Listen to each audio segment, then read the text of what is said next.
Hello, friends, and welcome back to the Snoozy Scientist, where we gently wander through the mysteries of science, one sleepy yawn at a time.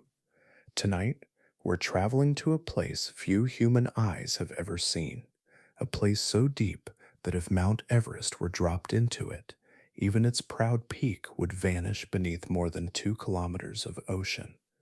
This is the Mariana Trench, the deepest known place on Earth. Down here, the ocean floor falls away to nearly 36,000 feet, deeper than passenger jets fly through the sky. The pressure is more than 1,000 times what you feel standing at sea level, enough to crush steel, shatter glass, and silence sound itself.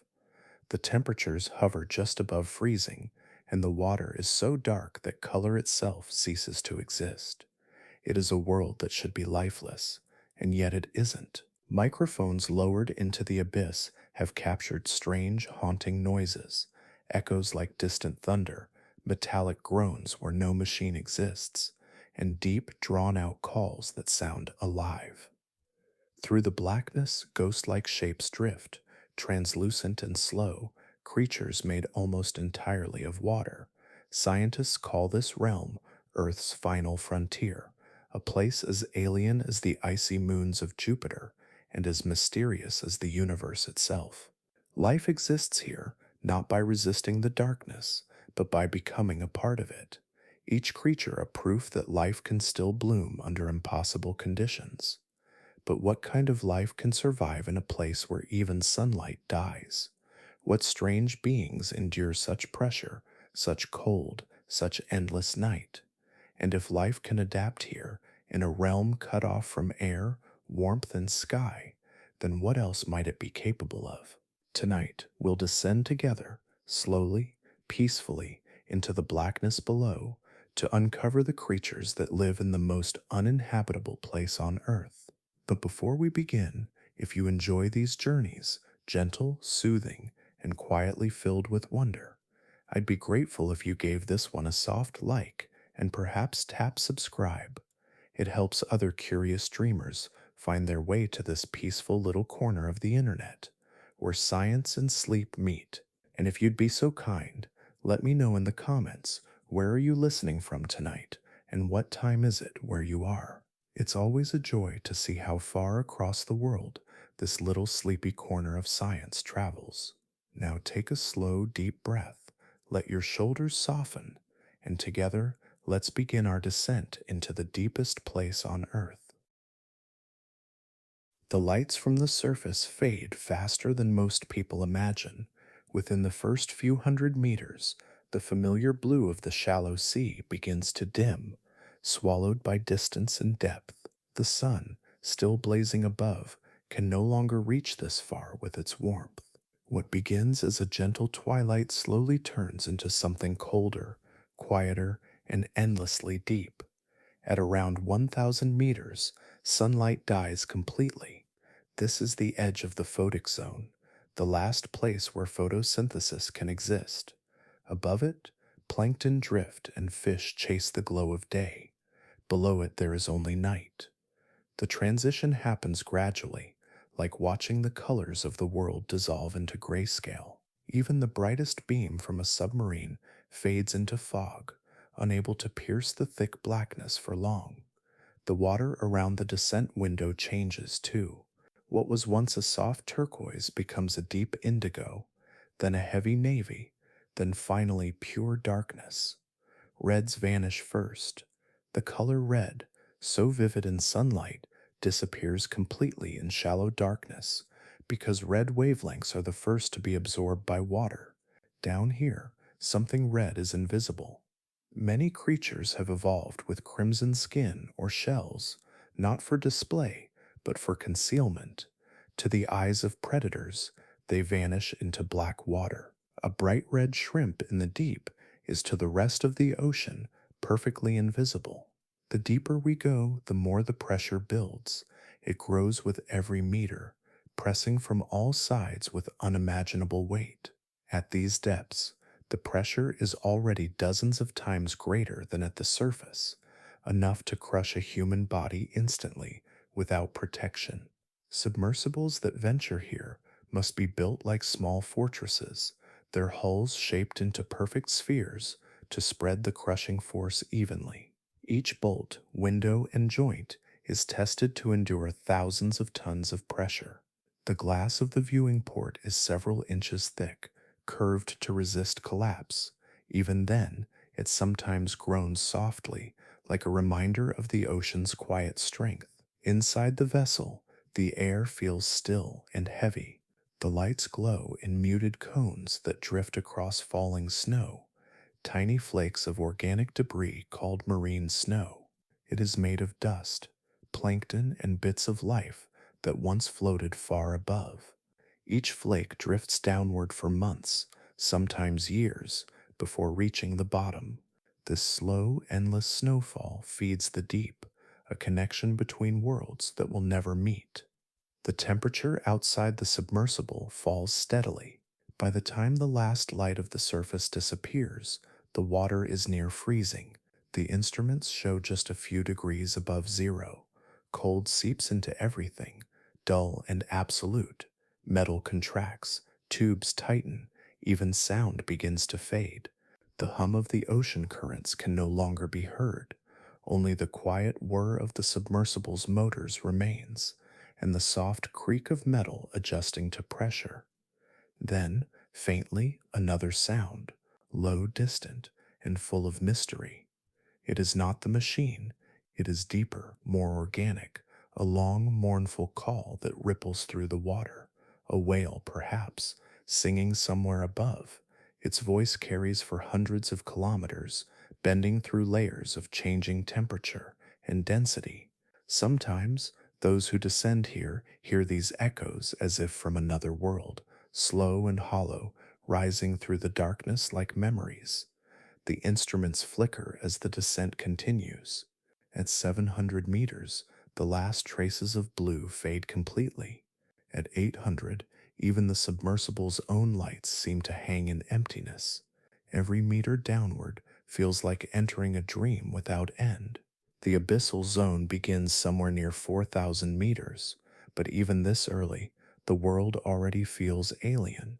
There are no plants, no coral, no movement, only drifting particles, slow as snow in a silent storm. Every small vibration feels amplified, the hiss of air valves, the faint tapping of a gauge. Even breathing sounds louder than before. The body becomes aware of how fragile it is, surrounded by so much weight and distance. Yet there is no fear here, only quiet awe. The deeper the descent, the more the surface world feels like something imagined. A faint shimmer sometimes appears beyond the glass, like the flicker of a star. Bioluminescent creatures drift past, their light soft and cold. They flash and fade, painting the water with momentary constellations. Each one is alive, adapted to pressure that would crush a submarine, feeding and glowing in the same moment. Their light is chemical, born from reactions that replace sunlight. For them, darkness is not emptiness, but home. Minutes pass. Depth readings climb higher. The ocean seems endless, but the journey continues downward. The boundary between surface and deep has been crossed, and the abyss awaits. The light is gone, the temperature has fallen, and the sound of the living world has faded to silence. Ahead lies the true dark, the realm that has shaped life into forms almost beyond recognition. The descent continues, slow and steady, into the realm where pressure rules everything. Each meter below adds weight, invisible yet relentless, until the idea of gravity itself feels different.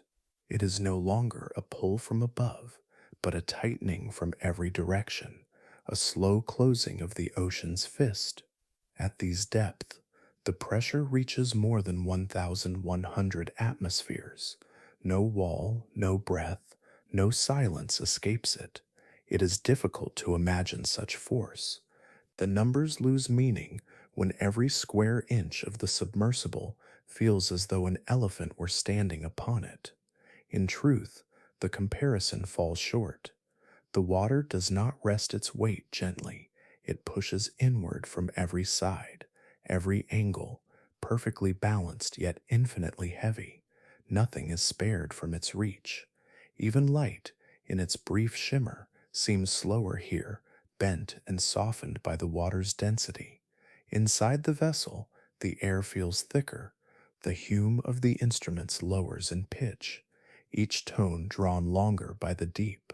There is no creak of wood or hiss of wind, only the muted heartbeat of machinery and the deep sigh of compression. Every surface whispers under the weight. The glass of the viewing port does not shake, but seems to harden with the strain, as if holding its breath. The walls surrounding the observer are smooth, perfectly curved. The sphere, chosen not for grace but for endurance, shares its burden equally. There are no corners to fail, no edges to surrender first. Even so, it is never entirely still.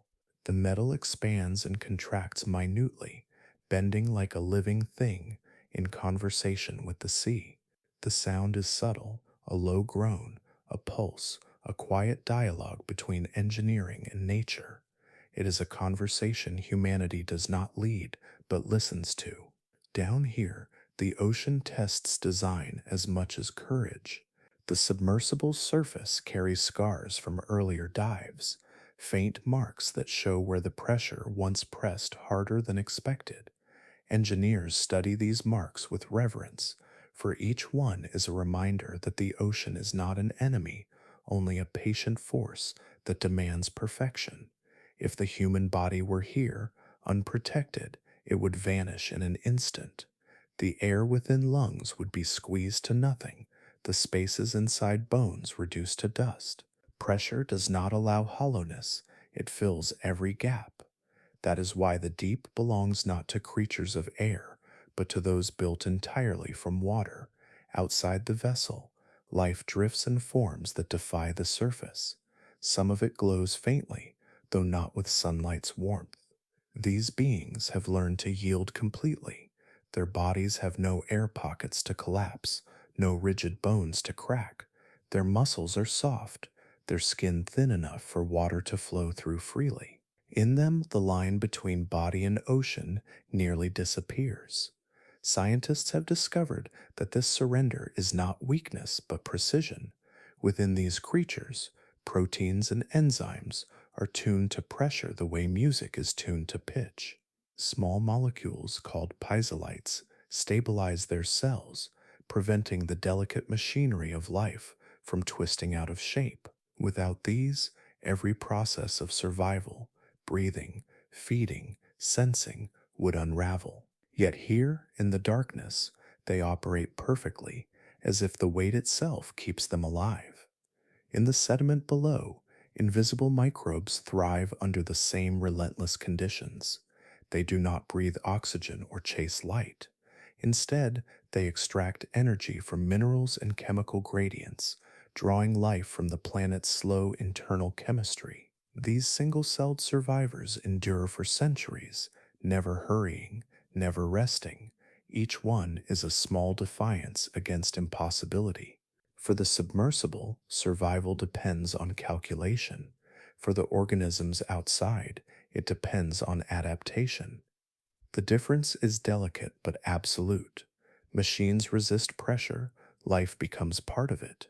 Where steel must hold its shape, muscle and membrane find balance by flowing with the strain. The deeper the descent, the clearer this truth becomes, that in the deep, endurance is not about strength but surrender. The sensors flicker softly, their readouts stable. The lights cast gentle circles through the water, showing no turbulence, no motion, only drifting particles, fragments of the world above, falling endlessly toward the unseen floor. The hum of the motors is barely audible now, stretched thin by the weight of water pressing in from every direction. Within the sphere, silence thickens until it feels physical. Even thought seems slower here. The mind follows the rhythm of the deep, patient and measured. Each second passes like a tide moving through stone. The hull continues to groan, not from weakness but from dialogue, a slow exchange between human invention and the immensity that surrounds it. The deeper the descent, the more that boundary blurs. The submersible is no longer just a vessel, it becomes a listening ear pressed against the heart of the planet. And still, everything holds. The metal breathes, the lights persist. Outside, the unseen world continues in its quiet perfection. Pressure, once imagined as destruction, reveals itself as order, a sculptor that has shaped every creature, every grain of sand, and even the very walls that keep the observer alive. Down here, strength has no sound of victory. It hums softly, endlessly, in the stillness between each creak and pulse. The descent continues, slow and calm, deeper into a realm where survival is not a fight, but a conversation carried out in silence. At a little more than 1,000 meters below the surface, the last traces of sunlight vanish. The ocean closes like a curtain, sealing away every glimmer of the world above.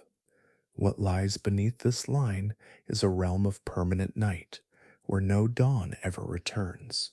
The shift is not abrupt, but slow, like watching day surrender to an endless twilight until even memory seems dimmed.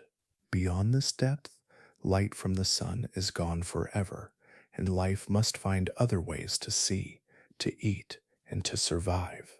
In the upper layers of the ocean, sunlight feeds everything. It warms the water, nurtures drifting plants, and powers the process called photosynthesis. Microscopic algae and phytoplankton transform sunlight into sugar, becoming the base of nearly every food chain on Earth. But here, where the light cannot reach, that process stops completely. No ray of sun can penetrate this far. No leaf or algae can grow. The deep ocean has no green, no warmth, no color at all. Instead of sunlight, another form of light has taken its place, one born not from the sky, but from the bodies of living things. It is called bioluminescence, and it glows like whispers in the dark. Chemical reactions inside certain creatures release faint blue and green light, enough to reveal a shape, attract a mate, or trick a predator. The glow is soft and cold, like the shimmer of distant stars. Some fish carry lights along their bodies, patterns that pulse in rhythm with their movement. Others dangle glowing lures before their mouths, patient in the stillness, waiting for prey drawn to the flicker. This light is not steady. It flickers, fades, and blooms again, turning the dark water into a slow dance of illumination. It is the only kind of brightness this world will ever know. The light of life, created in silence, replaces the light of the sun. Deeper still, there are creatures whose glow is so faint it can barely be seen. They use their light not to reveal, but to hide. Some release clouds of luminescent fluid, confusing predators long enough to drift away. Others turn their lights on and off in perfect rhythm, with the faint light filtering from above, making their outlines disappear completely. This camouflage, called counter-illumination, is their way of surviving in a place where even the smallest movement can mean life or death. Without sunlight, the rhythm of life here follows a different rule. Instead of photosynthesis, the base of this ecosystem is built on chemistry. Near the bottom, far from the reach of air or warmth, certain bacteria use minerals from the earth itself to create energy. This process is called chemosynthesis. It replaces light with heat, water with metal, and plants with microbes. These tiny organisms live on compounds like hydrogen sulfide that seep from the seafloor. From their energy, entire food webs rise: worms, clams, crabs, and fish, all feeding on a cycle that owes nothing to the sun. It is strange to think that an entire world can exist without the light we depend on. Yet down here, it feels natural. The darkness is not empty, but alive. Every flicker of bioluminescence, every shimmer of movement, reveals the balance that has formed over millions of years. Creatures drift slowly, conserving energy, their bodies adapted to scarcity. Many have translucent skin that lets the faintest light pass through. Others are completely black, absorbing every photon that dares to reach them.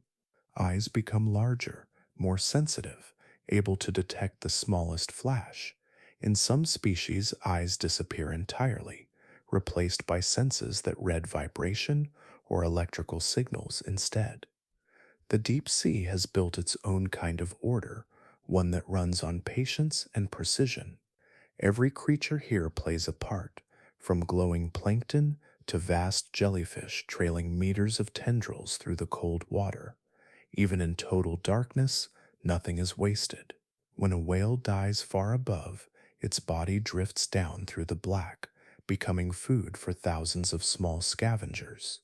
When volcanic vents open on the seafloor, they create new pockets of life, rich with minerals that feed unseen colonies. It is a quiet system, fragile and self sustaining, turning death and decay into the fuel of survival. Light from the surface is a memory now, but in its absence, another kind of beauty has taken shape. This world glows not from fire or flame, but from the gentle chemistry of life itself. Every spark, every shimmer is an answer to darkness. It is proof that life, even without sunlight, finds a way to shine. Far below, the glow fades again. The water absorbs the last reflections of movement, leaving only blackness that stretches in every direction. The submersible drifts quietly, surrounded by a stillness that feels infinite. Instruments hum, lights dim, and the deep begins to reveal what it looks like when light no longer defines life. Before anyone had ever seen the ocean's true floor, the deep was imagined as lifeless. It seemed only logical. With every 100 meters, the water grew colder, darker, and heavier until sunlight vanished completely and the sea itself became a crushing wall. For generations, scientists believed that nothing could endure such stillness, where even time seemed to sink and vanish. The seafloor was thought to be a silent desert, empty, unchanging, and eternal. That illusion began to crumble in the late 19th century. A wooden ship, the HMS Challenger, left England in 1872 to answer a question older than any empire: what lies beneath? The voyage would circle the planet over 4 years, crossing nearly 70,000 miles of open sea. On board were instruments never before used for such purpose: thermometers, dredges, sounding lines weighted with lead, and nets designed to reach where light could not. Day after day, the Challenger's crew lowered their tools into the deep and waited. When the lines were drawn back, they did not return empty. Tangled among the ropes were brittle stars, strange worms, and fragile corals, still moving faintly, their forms pale and otherworldly. Each one was proof that life persisted beyond the sun's reach. It was the first whisper that the abyss was not barren after all. These discoveries defied the azoic theory, a belief that no organism could survive below 500 meters. The samples pulled from the black depths shattered that boundary completely. Yet, as revealing as they were, the Challenger's work could only skim the edges. The deepest trenches remained untouched, their darkness unbroken by any human light. The Mariana Trench, the deepest of them all, was known only by numbers scratched into logbooks, a depth greater than the height of Mount Everest inverted into the sea. For nearly a century, that number was as close as anyone could get. Instruments could measure it, but no human could touch it. Even the thought of going there felt impossible, like sending a candle into a storm. Then came a small vessel built for an extraordinary purpose. In 1960, a steel sphere barely large enough for 2 men was lowered into the Pacific. Its name was Trieste, and within it sat Don Walsh and Jacques Piccard, explorers who would become the first witnesses to the deepest known point on Earth. Their descent took nearly 5 hours. The world above vanished quickly, replaced by blackness so complete that even imagination struggled to fill it. The pressure outside was beyond comprehension, yet inside, the men waited in calm concentration, listening to the creak of their vessel as it passed from one layer of the ocean to the next. Each sound reminded them how thin the boundary was between safety and silence. At last the descent slowed.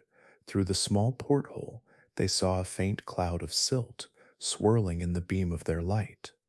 The Trieste had reached the seafloor, nearly 11,000 meters below the waves.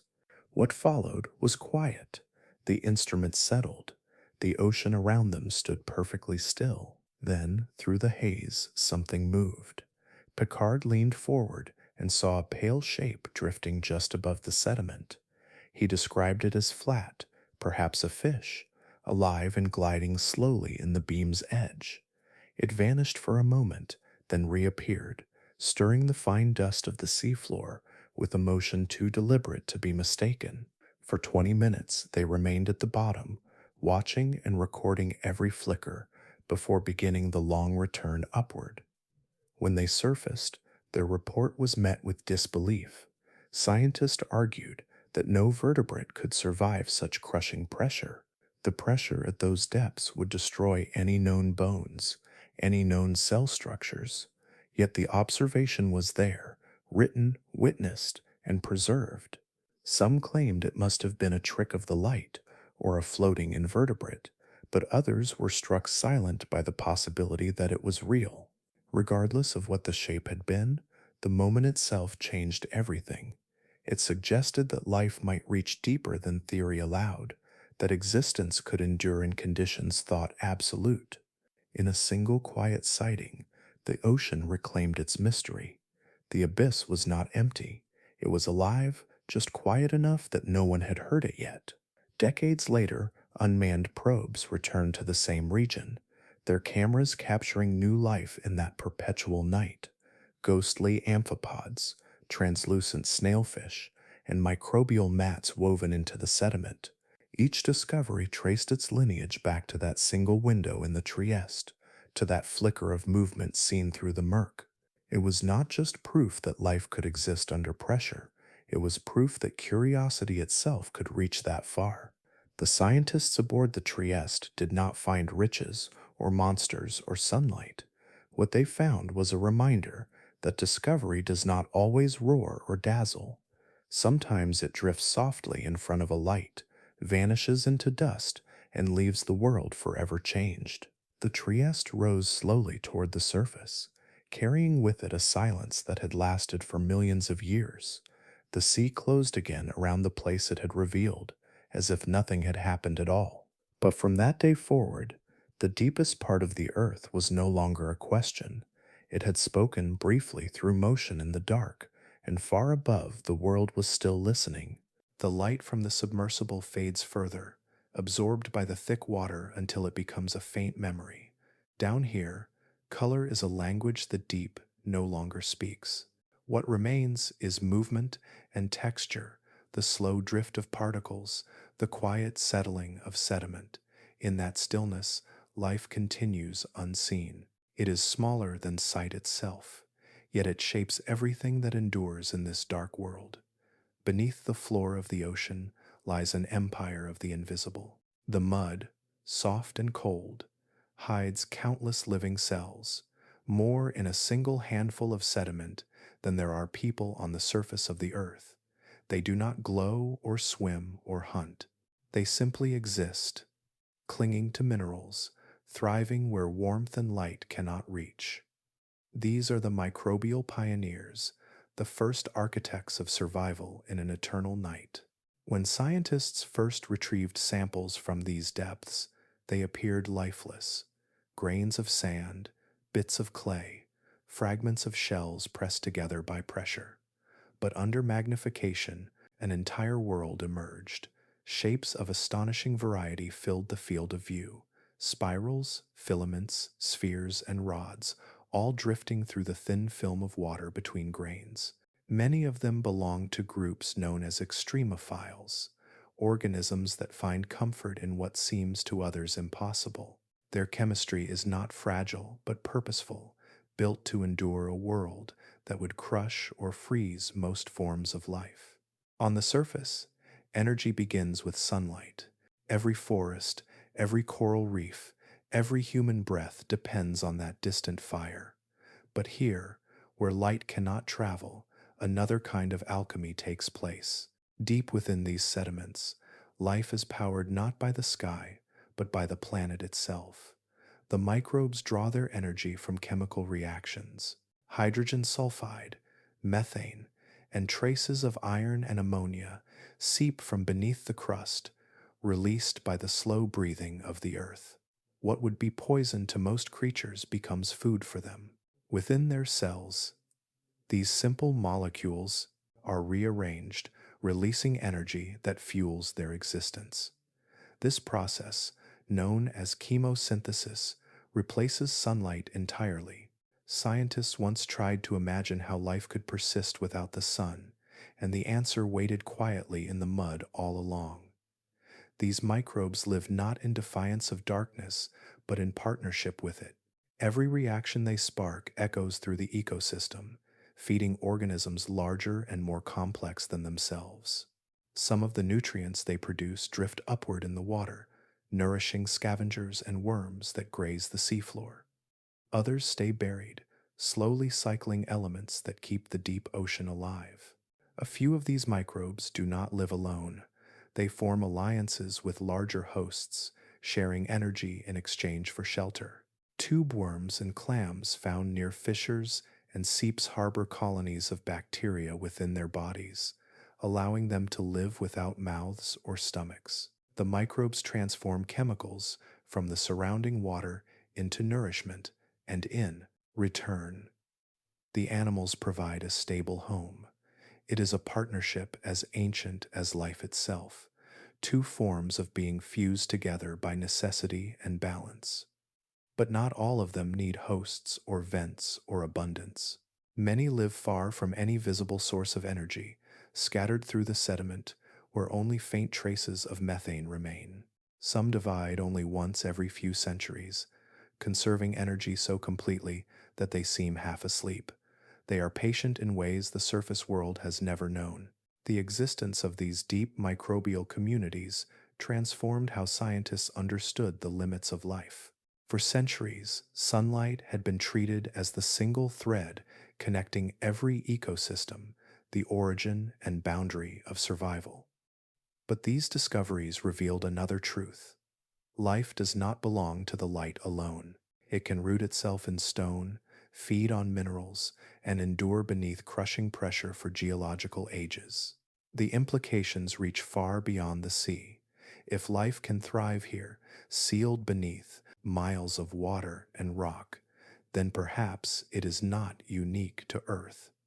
The icy moons of Jupiter and Saturn, Europa and Enceladus, conceal oceans beneath their frozen crusts. There, plumes of hydrogen and methane rise from below, just as they do in the deep trenches of our planet. To imagine microbes living in those alien seas is no longer fantasy. It is continuation, the same chemistry repeating in another world. In studying these cells, scientists are not just observing the present, they are glimpsing the past.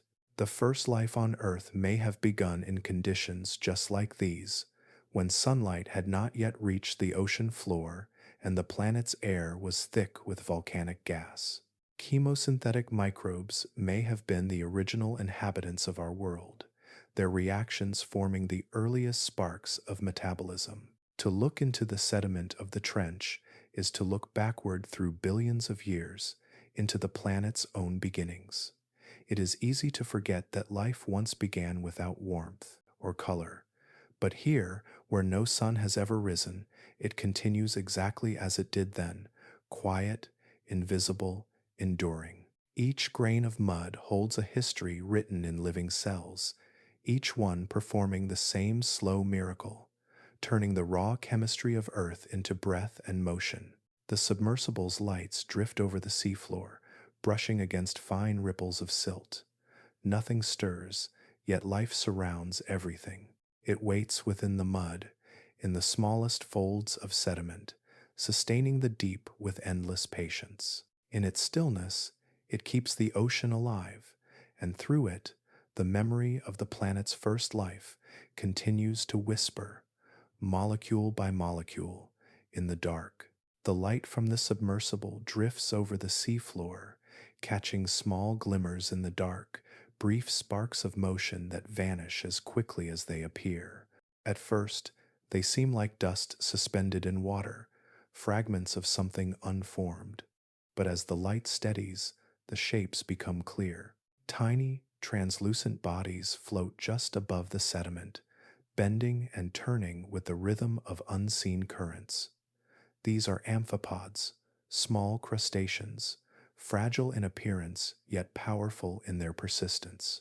They are no larger than a fingernail, but in a world measured by endurance rather than size, they are giants. Amphipods live where the weight of the sea crushes nearly everything else. The pressure at these depths is immense, more than 1,000 times what exists at the surface. To most forms of life, that force would mean collapse, but to the amphipods, it is balance. Their bodies are almost invisible, a near-perfect transparency that hides them in the water. The beam from the submersible passes through their shells, revealing only faint shadows of internal organs suspended like stars in clear glass. This transparency is more than camouflage, it is survival. Pigment would serve no purpose in a place without light, and color would only demand energy that cannot be spared. By remaining unseen, the amphipods conserve their strength for the essentials: movement, feeding, and endurance. Every part of their design speaks to adaptation. The armor that protects them is not the same as that of their relatives in shallower seas. Near the surface, crustaceans depend on calcium carbonate to harden their shells, but in the deep, that mineral dissolves under pressure and cold. The amphipods have found another way. As they feed and burrow in the sediment, they draw trace amounts of aluminum from the mud and mix it into a compound called aluminum hydroxide. This forms a thin coating that strengthens their shells without the brittleness of calcium. It is a quiet innovation born from necessity, armor made from the very floor they walk upon. The adaptation extends inward. The structure of their cells differs from anything seen at the surface. Ordinary proteins collapse under high pressure, their delicate folds breaking apart. But the amphipod's proteins remain stable, held in shape by special molecules called piezolites. These act as microscopic supports, preventing distortion and keeping the processes of life running smoothly. The amphipod does not resist the pressure, it flows with it. Every molecule, every cell, is tuned to move in harmony with the deep. Their behavior mirrors the stillness of their world. They move slowly, conserving energy with precision. In the endless night, food is rare and must be taken carefully. They feed on what drifts down from above, fragments of plankton, plant matter, and the remains of larger creatures. This gentle rain of debris, known as marine snow, falls constantly from the surface. Amphipods gather where it settles, their unders provide slender legs stirring the silt as they feed. When something larger reaches the bottom, the body of a fish, or the great shadow of a whale, they come together in quiet swarms, stripping away the soft tissue that remains. Through these small acts, they keep the deep ocean alive. Every morsel they consume is broken down further, becoming part of the slow cycle that sustains even the most distant corners of the sea. In the amphipod's rhythm, energy moves downward, transforming death into continuity. For a long time, it was thought that such creatures lived apart from the rest of the world, sealed away beneath the pressure and the cold. Their home seemed untouched by the surface, isolated by distance and depth. But scientists have learned that even here, traces of the world above find their way down. Invisible particles drift for months through the water, falling grain by grain into the trenches.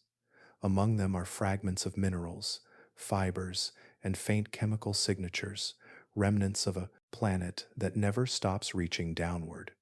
Even here, faint traces of the surface world drift down, a silent reminder that nothing on Earth is truly separate.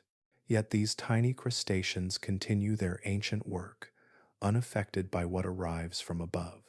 They thrive in a world that would crush steel, their soft bodies balancing the impossible forces that define their home. They do not resist the deep, they belong to it. Each amphipod is a result of countless generations of refinement. Every detail, from the shape of its legs to the chemistry of its shell, is tuned perfectly to its surroundings. Their strength lies not in resistance, but in understanding the pressure that surrounds them.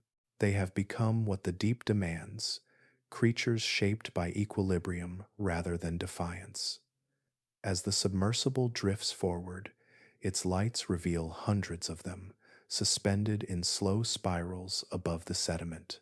They move like dust caught in the wake of a passing current, gliding in silence, then vanishing again into the dark. The water carries them gently, as though the sea itself is breathing them in and out. For the observer, there is a quiet realization that fragility and endurance are not opposites here, but the same thing. The amphipods' glass-like shells, their slow movements, and their soft chemistry are all expressions of survival in its purest form. They are both vulnerable and unbreakable, sustained by the very forces that define their world. The light fades again, and the creatures dissolve back into the dark, continuing their silent dance through the cold and pressure. In their movement, there is no urgency, no fear, only the calm persistence of life that has learned how to exist without sunlight, without sound, without end.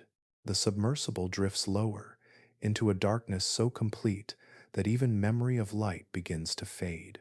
The beam from its lamp catches drifting threads of life, faint movements that shimmer and vanish like breath.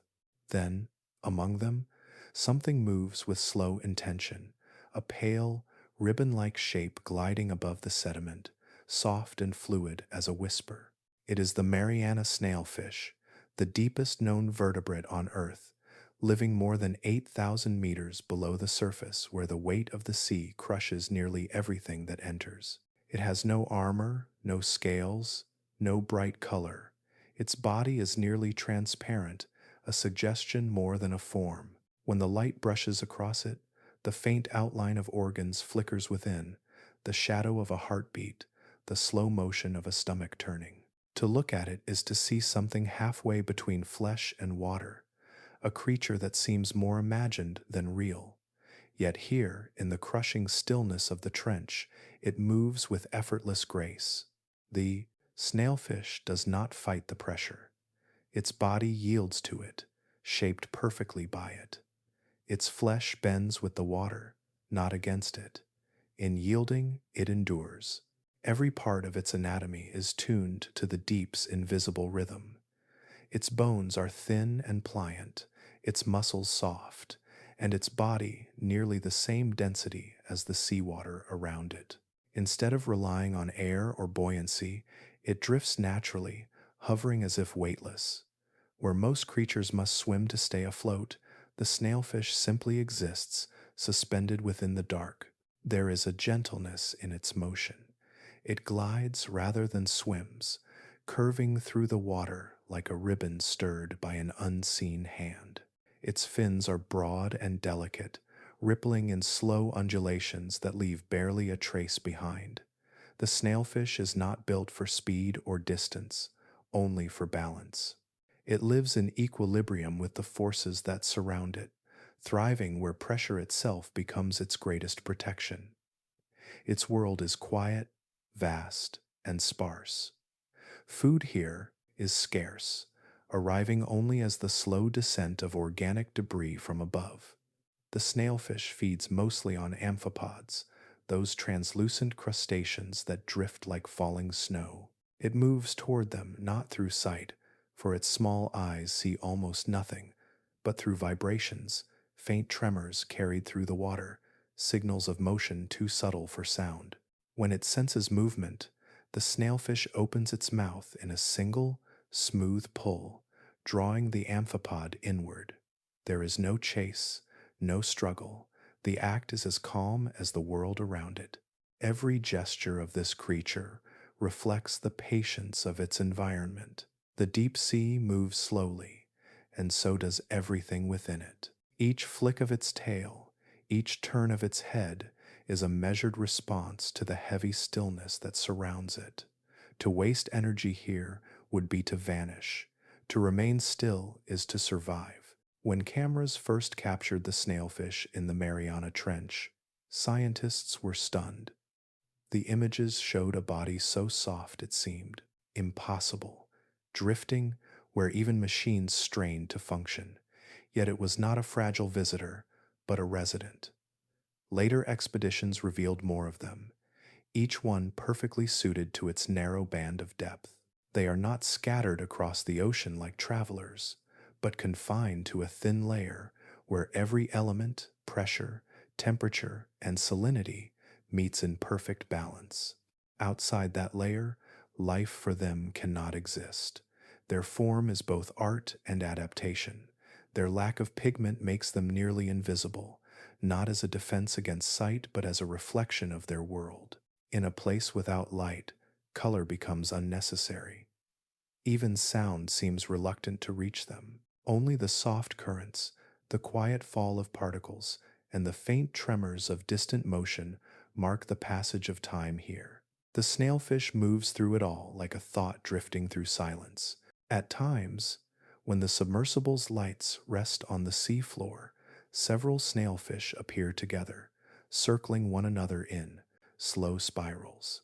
Their movements disturb the sediment just enough to send thin clouds rising, shimmering briefly before settling again. Around them, amphipods scatter and regroup, the quiet choreography of predator and prey continuing in perfect calm. The snailfish never rush. There is no need. In this slow-moving world, survival belongs to those who waste nothing. It is strange to think that a creature so delicate could endure what metal cannot.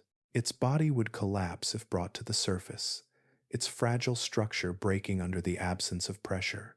What destroys it above sustains it below. It has given up everything the surface life depends on: speed, vision, hardness, and found strength in surrender. The deep seems to cradle these fish as if they are part of its own body. The water presses evenly against them, neither crushing nor releasing, holding them in a constant embrace. The snailfish does not resist, it listens. In its stillness, it has learned the oldest law of the ocean, that to survive here, one must not fight the weight of the world, but become part of it.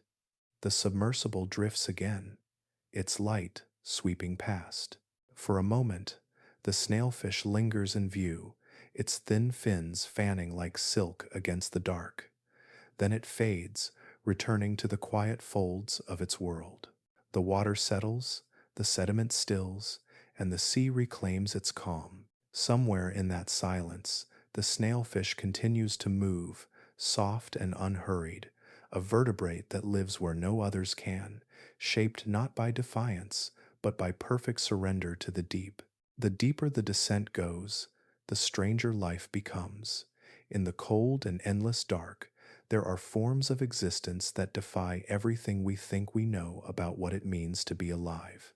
Among them are the Xenophyophores, creatures so unusual that when scientists first discovered them, they struggled to believe what they were seeing. These beings are not colonies, not clusters, not animals at all. Each one is a single cell, yet some grow wider than a human hand. They rest quietly on the soft floor of the abyss, spread like delicate discs or tangled fans made of fine particles. Their shapes vary. Some are flat and round like dinner plates, others rise like tiny towers made of sand. At first glance, they appear lifeless, perhaps a piece of rock or a patch of sediment disturbed by the slow current.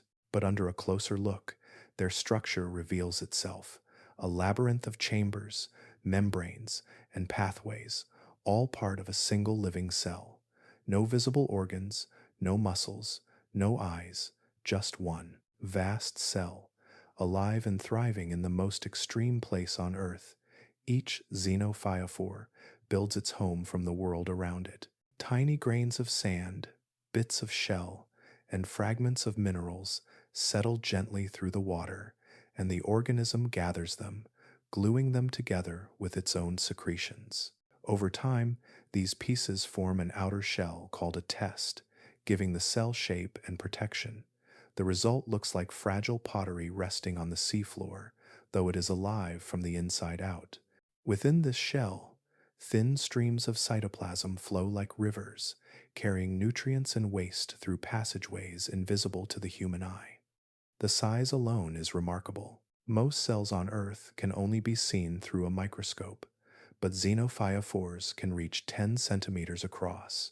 To imagine one is to picture a single living being as large as a fist, moving so slowly that its motion is nearly imperceptible.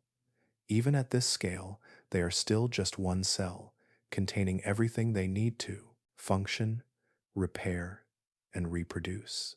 Their existence stretches the definition of life itself, blurring the line between the microscopic and the visible. For scientists, they are both a mystery and a key to understanding the deep. When cameras sweep across the seafloor, these organisms are often the largest living structures in view. They dot the mud plains of the trench like small, silent sculptures, their pale outlines faintly catching the light. But they are not passive. They shape the landscape around them in ways subtle yet profound.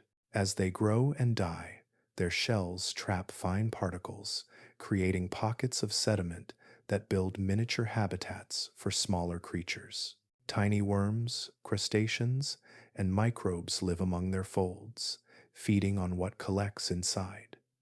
The xenophyophores become islands of life in an otherwise barren expanse. Their ability to thrive where almost nothing else can is tied to their simplicity. Multicellular organisms rely on systems, bones, nerves, lungs, or shells that fail under extreme pressure. A single cell, however, has no such weakness.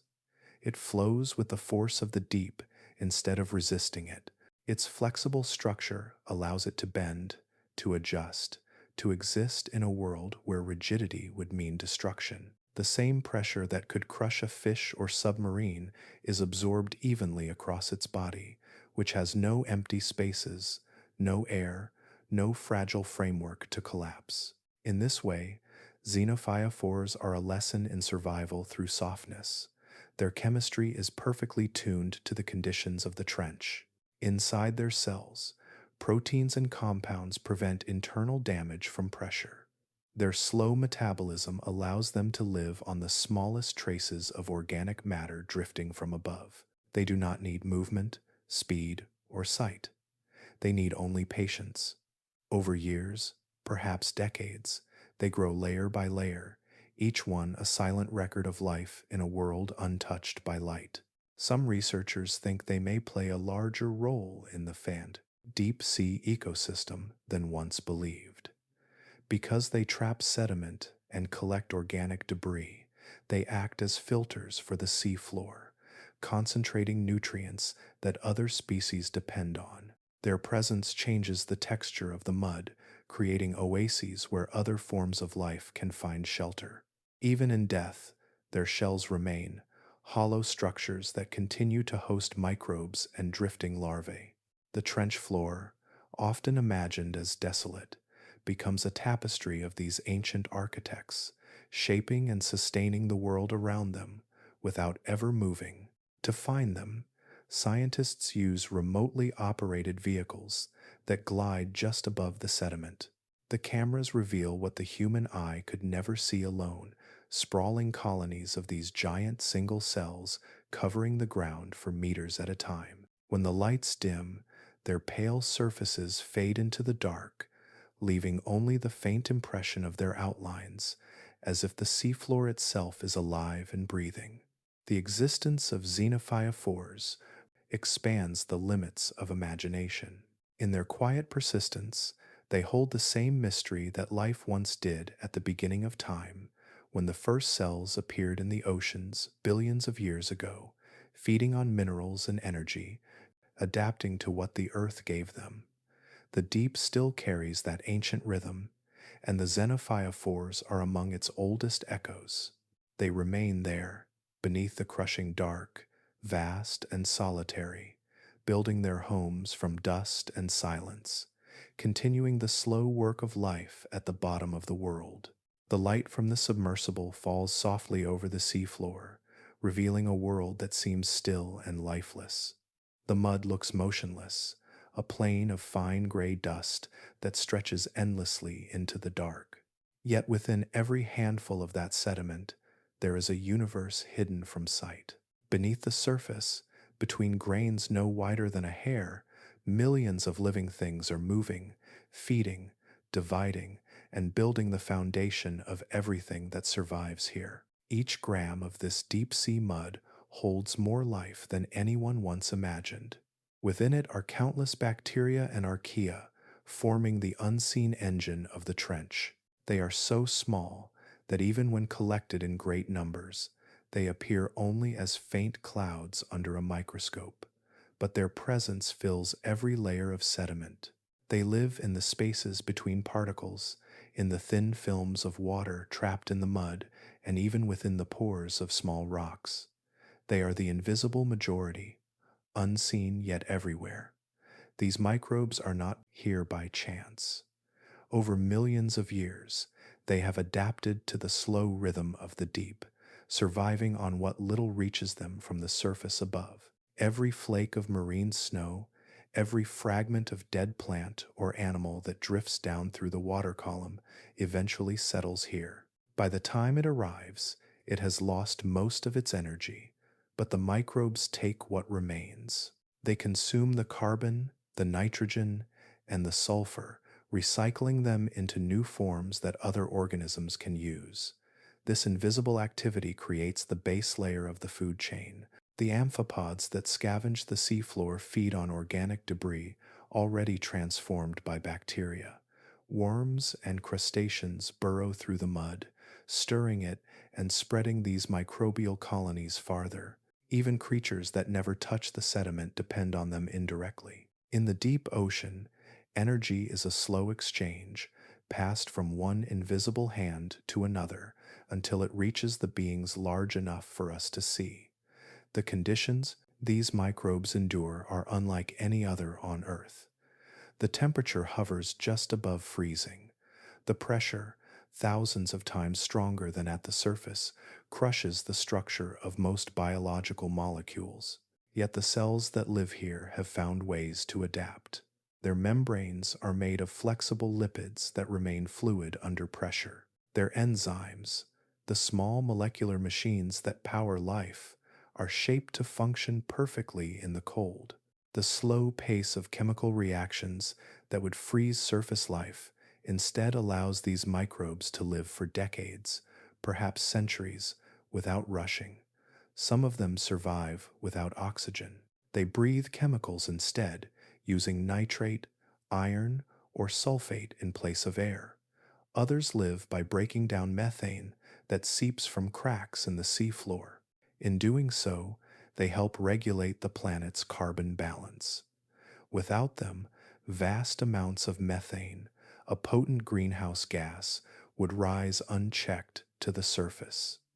Even here, in the most distant depths, life quietly shapes the atmosphere above.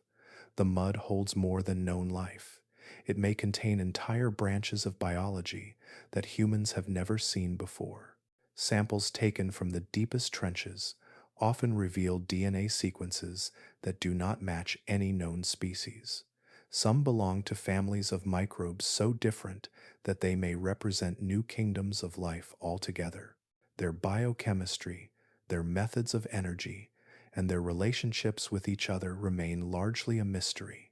To study them requires delicate care, for when brought to the surface, the sudden change in pressure and temperature often destroys them instantly. The only true record of their existence lies deep below, where they continue their work in silence.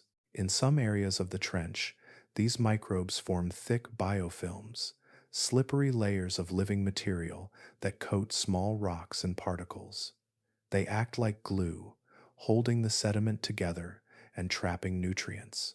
When a disturbance passes, such as the fall of a large carcass or the slow settling of volcanic ash, these biofilms capture and stabilize what would otherwise drift away. In this way, the microbes not only live within the mud, but shape its structure, turning lifeless particles into a living fabric. Scientists studying the samples from the trench have found traces of chemical reactions never seen in any laboratory. Enzymes that function under pressure far greater than anything on land. Metabolic pathways that produce energy without sunlight or heat. Some even use elements that were once thought too toxic to support life, transforming them into harmless compounds. These discoveries hint at possibilities beyond Earth, that similar life might exist on other worlds where light and warmth are absent, surviving on chemistry alone. As the submersible's robotic arm gently stirs the sediment, small clouds rise and fall again, settling slowly back into place. To the eye, it looks like dust in water, but within those tiny particles are living 5 worlds. Generations of microbes are born, feed, and die within the space of a few millimeters. Each cell, each reaction, adds to a quiet network that sustains everything above it. From the surface, the trench seems empty, a place beyond life's reach. But in truth, it is full of motion too small to see, full of life too slow to notice. The microbes in the mud form the first link in an ancient chain that connects the surface to the deep, the visible to the unseen. They are the quiet pulse beneath everything, the smallest architects of the ocean's endless balance. The deeper one travels, the more the concept of time begins to dissolve. Down here, in the silence of the trench, there is no sunrise to signal morning, no golden light to end the day. There are no shadows, no seasons, no sense of passing hours. The water holds its own kind of stillness, where movement is slow and rhythm belongs only to the sea itself. This is the realm of the creatures that never sleep, beings that exist without the measure of time, living in a world that has never seen the sun. Near the surface, life follows a constant cycle. Plants open to the morning light and close when darkness falls. Fish rise and sink in rhythm with the day. Even humans, far removed from the ocean's depths, are ruled by the same pattern, a natural clock written into every cell. It is called the circadian rhythm, a quiet pulse that tells living things when to rest, when to feed, when to awaken. But in the depths of the Mariana Trench, that rhythm has no purpose. Time is meaningless where there is no dawn. Here, life moves without pause.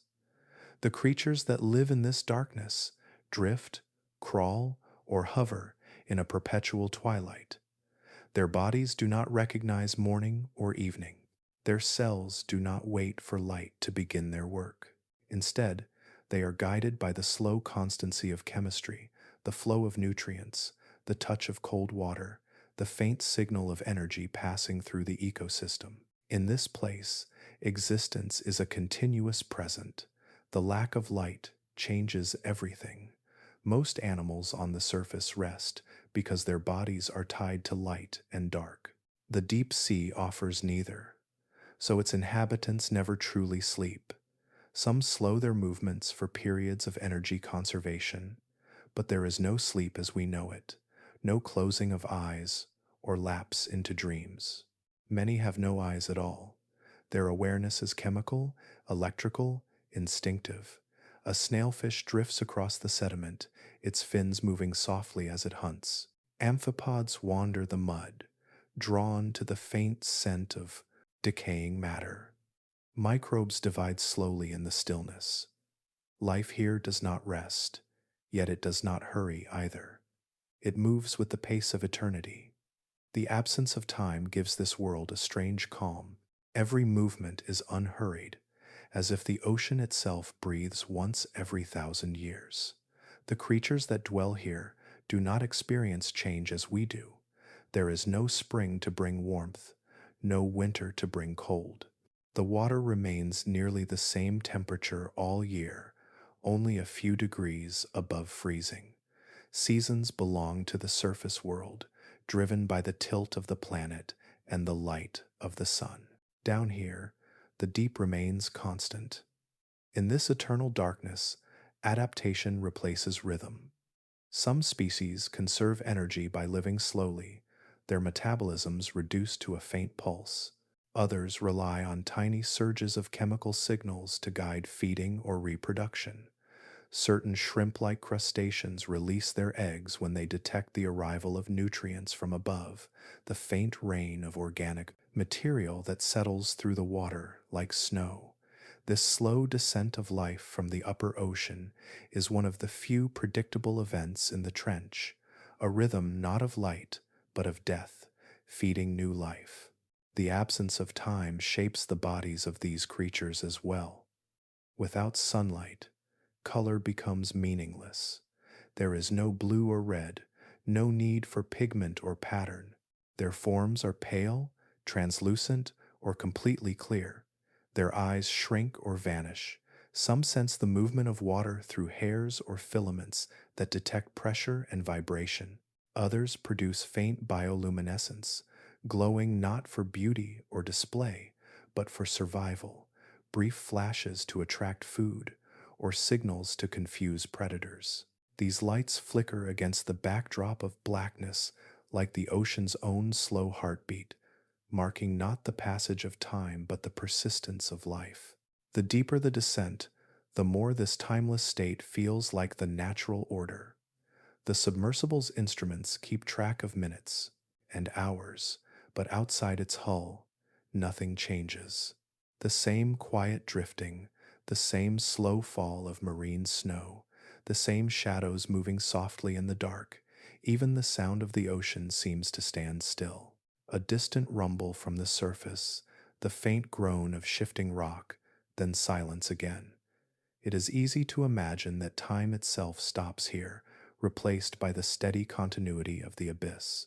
Scientists who study these organisms call them timeless, not because they live forever, but because they live beyond the reach of ordinary time. Their biology is free from the daily cycles that govern almost all life above. The trench does not demand schedules, only endurance. Every creature here exists as part of an endless rhythm too slow for human senses to follow, a rhythm measured not in hours, but in the pulse of the planet itself. If one could watch long enough, perhaps over centuries, small changes would appear. A species might evolve slightly new features, a layer of adaptation more suited to the deep. Sediment would drift and settle, shaping new forms of habitat. But these are changes that belong to geological time, not to the living pace of the surface. Down here, everything continues as it has for millions of years, calm, dark, and infinite.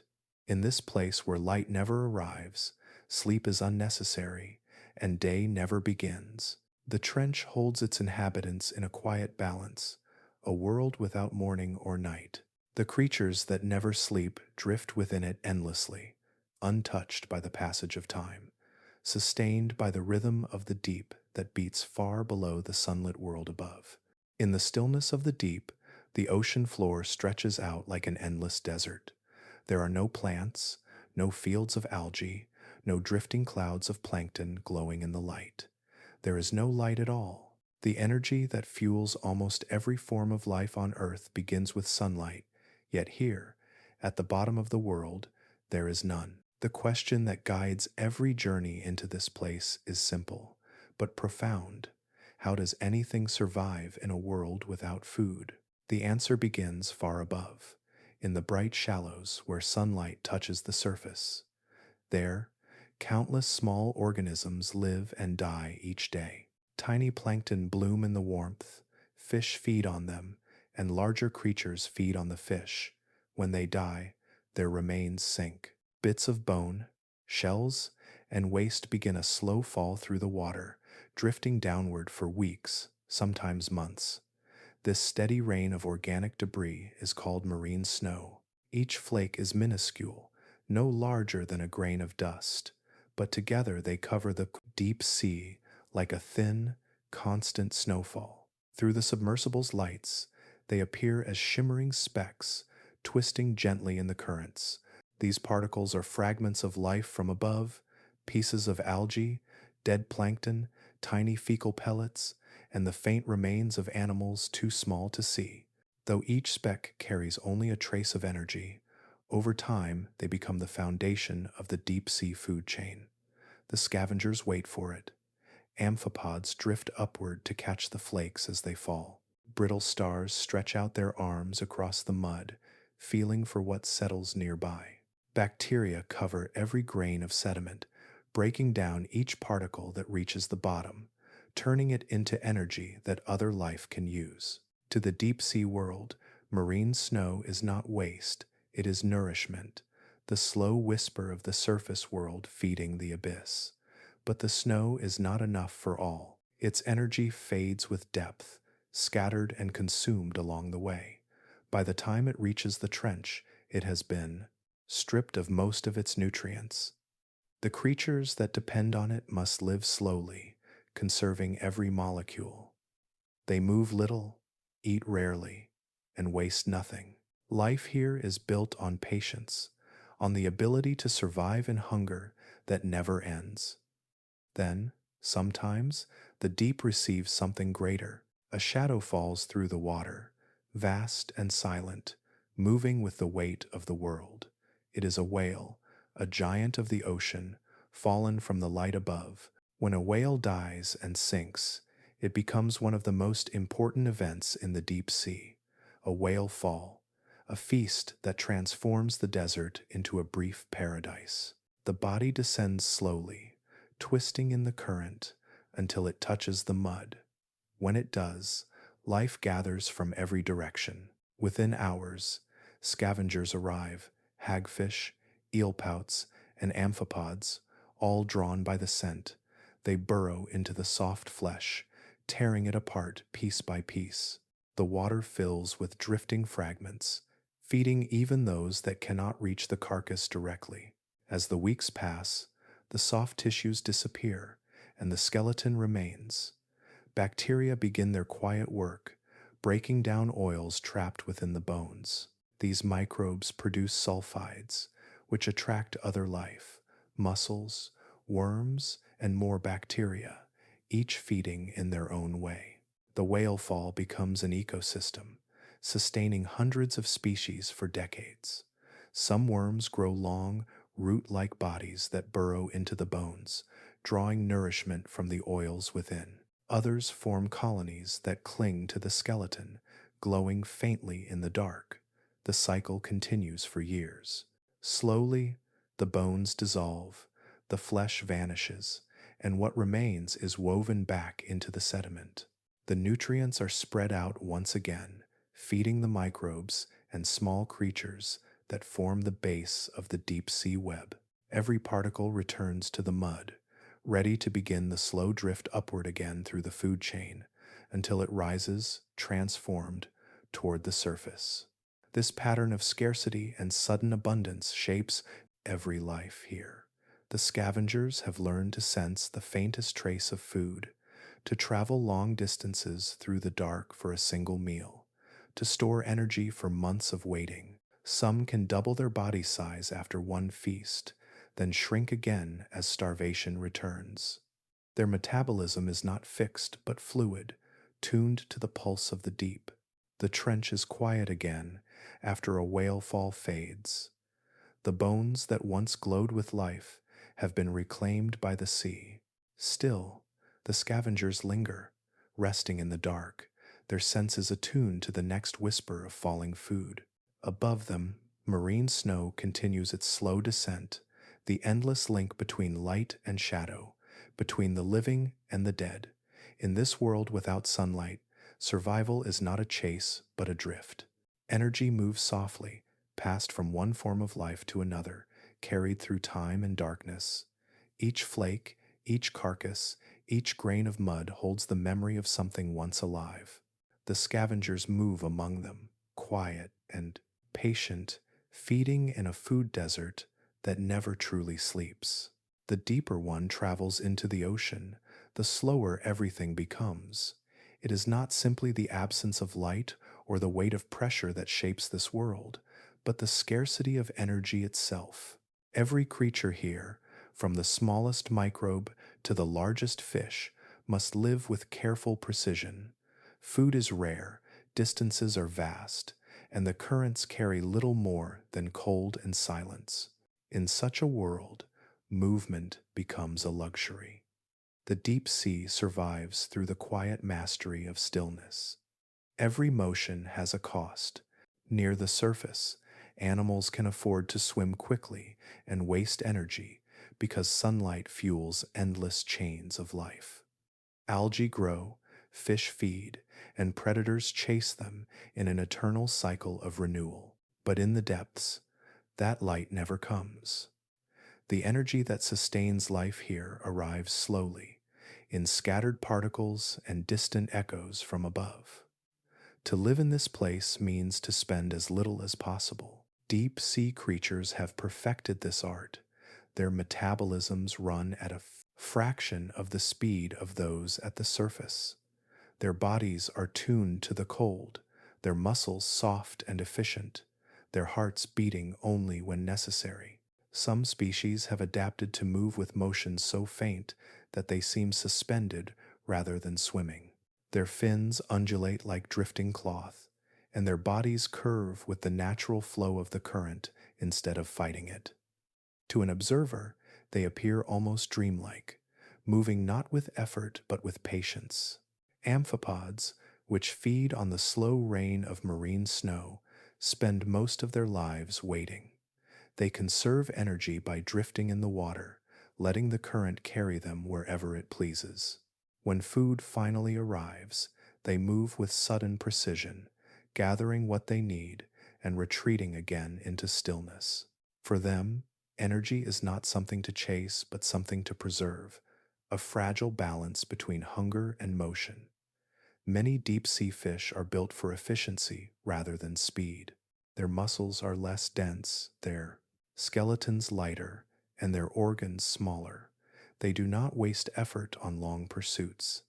Instead, they rely on ambush. Some remain motionless for hours, blending into the darkness, waiting for prey to drift within reach. Their bodies are designed for patience, for the long silence between moments of opportunity. The snailfish, for instance, does not chase amphipods. It glides slowly above the sediment, using faint vibrations to sense movement, striking only when a meal is close enough to touch. Even bioluminescence, one of the most striking features of life in the deep, follows this same rule of economy. Light is beautiful, but it costs energy to make. The glow that ripples through the darkness is never wasted. Some creatures use it as a lure, igniting a small orb near their mouths only when prey is near. Others produce short flashes to confuse predators, switching off their light just as suddenly to disappear again. Many deep-sea animals glow only once in their lives, a single burst, to find a mate, to warn an enemy, or to attract food. For them, even light must serve a purpose. The chemistry behind these lights is precise. Inside specialized organs, reactions between luciferin and oxygen create a faint blue glow. The reaction is so efficient that almost no heat is released, turning chemical energy directly into light.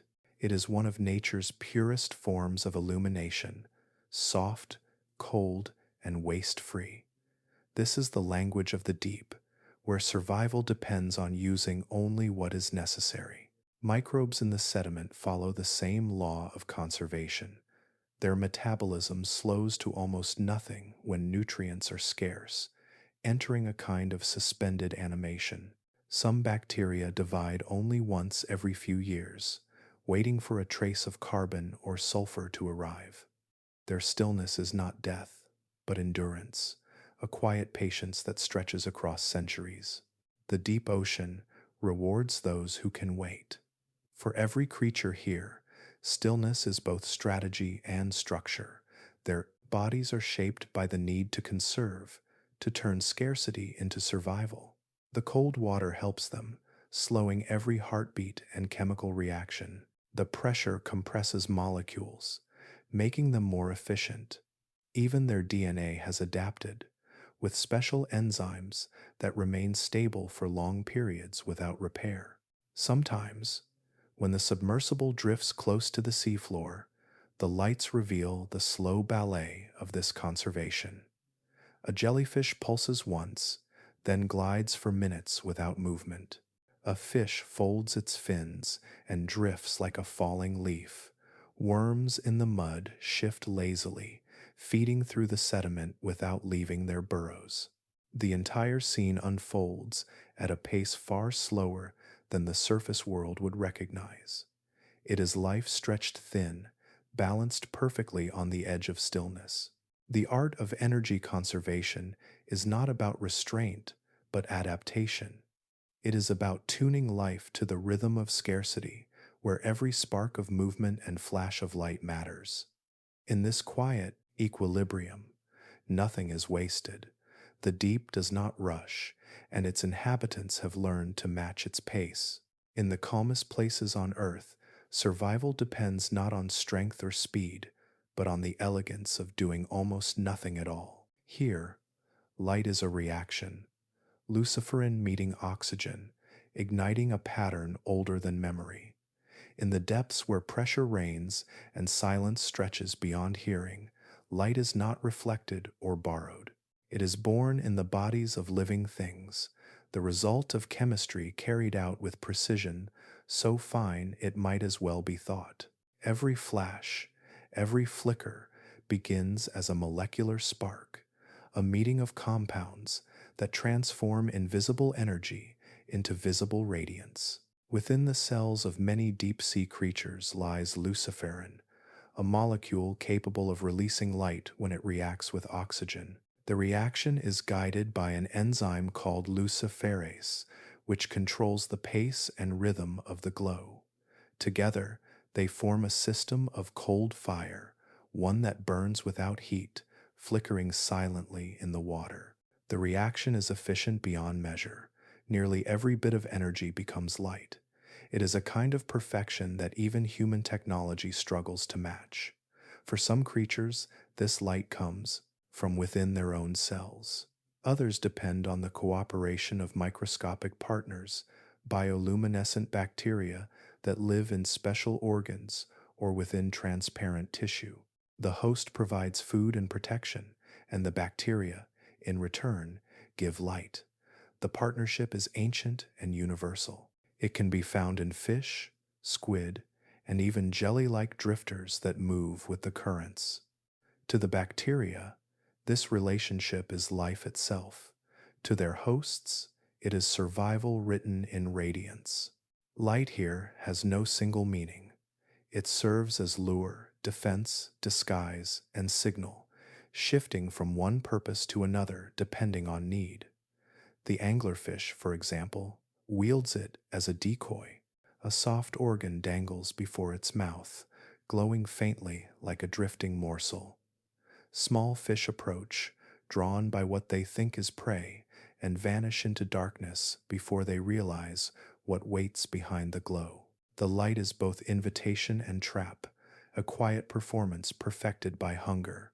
For others, light becomes escape. Some jellyfish and shrimp release sudden bursts of brightness when threatened, The flash expands outward in pulses, confusing the predator, breaking its focus. In some cases, the explosion of light draws larger hunters toward the attacker, a diversion of danger through brilliance. In the deep, illumination is not only beauty but strategy. There are species that use light to speak. Schools of tiny fish pulse together, each flash signaling alignment and proximity. Seen from afar, they resemble drifting constellations, shifting as one through the dark. Certain squids carry arrays of photophores across their skin, small light-producing cells that flare and fade in controlled waves. With these patterns, they can warn others, attract mates, or conceal themselves entirely. Communication in the abyss happens not in sound, but in rhythm, a code of glows and shadows that few on the surface could ever imagine. One of the most intricate uses of light is called counter-illumination. Some deep sea animals emit a soft blue glow from their undersides, calibrated to match the faint light filtering down from above. Seen from below, their silhouettes vanish, perfectly blended into the distant shimmer of higher waters. It is a camouflage built not on darkness, but on imitation, erasing form by mimicking the world's last traces of light. Others drift in a constant radiance, their glow faint and steady. They shine just enough to reveal their outlines, like mist illuminated from within. Some species maintain this glow continuously, their light powered by chemical equilibrium. Others emit it only when touched. When movement triggers the reaction that makes the water shimmer, a current brushes their bodies, and suddenly the dark becomes alive, a field of glowing threads that pulse and vanish in seconds. When human eyes see this for the first time, it can be disorienting. In the absence of artificial light, the water blooms with living sparks. The outlines of fish appear only as patterns, of blue and green, every shape defined by motion, not form. A submersible drifting with its lights off becomes surrounded by silent flashes, a slow dance of chemical expression. Trails of brightness trace the wake of swimming animals. Clouds of plankton ignite, then fade, leaving only memory behind. Each pulse is more than reaction. It is the result of millions of years of evolution, refining energy into art, the same luciferase reaction that occurs in the ocean's trenches also glows in a firefly's abdomen and in certain fungi that shimmer in damp forests. Across vastly different worlds, the same biochemistry endures, linking deep-sea fish to insects and molds in a chain of shared chemistry that has outlasted continents.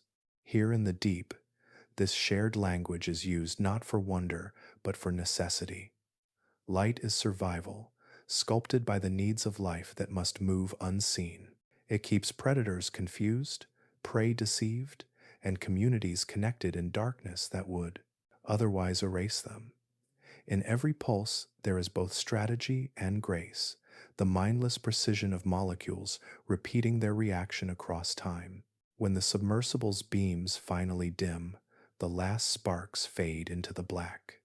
The water returns to stillness, though the chemistry continues, unseen. Somewhere in the dark, light is still being born, molecule by molecule, moment by moment, a dialogue of energy and endurance that has never ceased since life began to glow.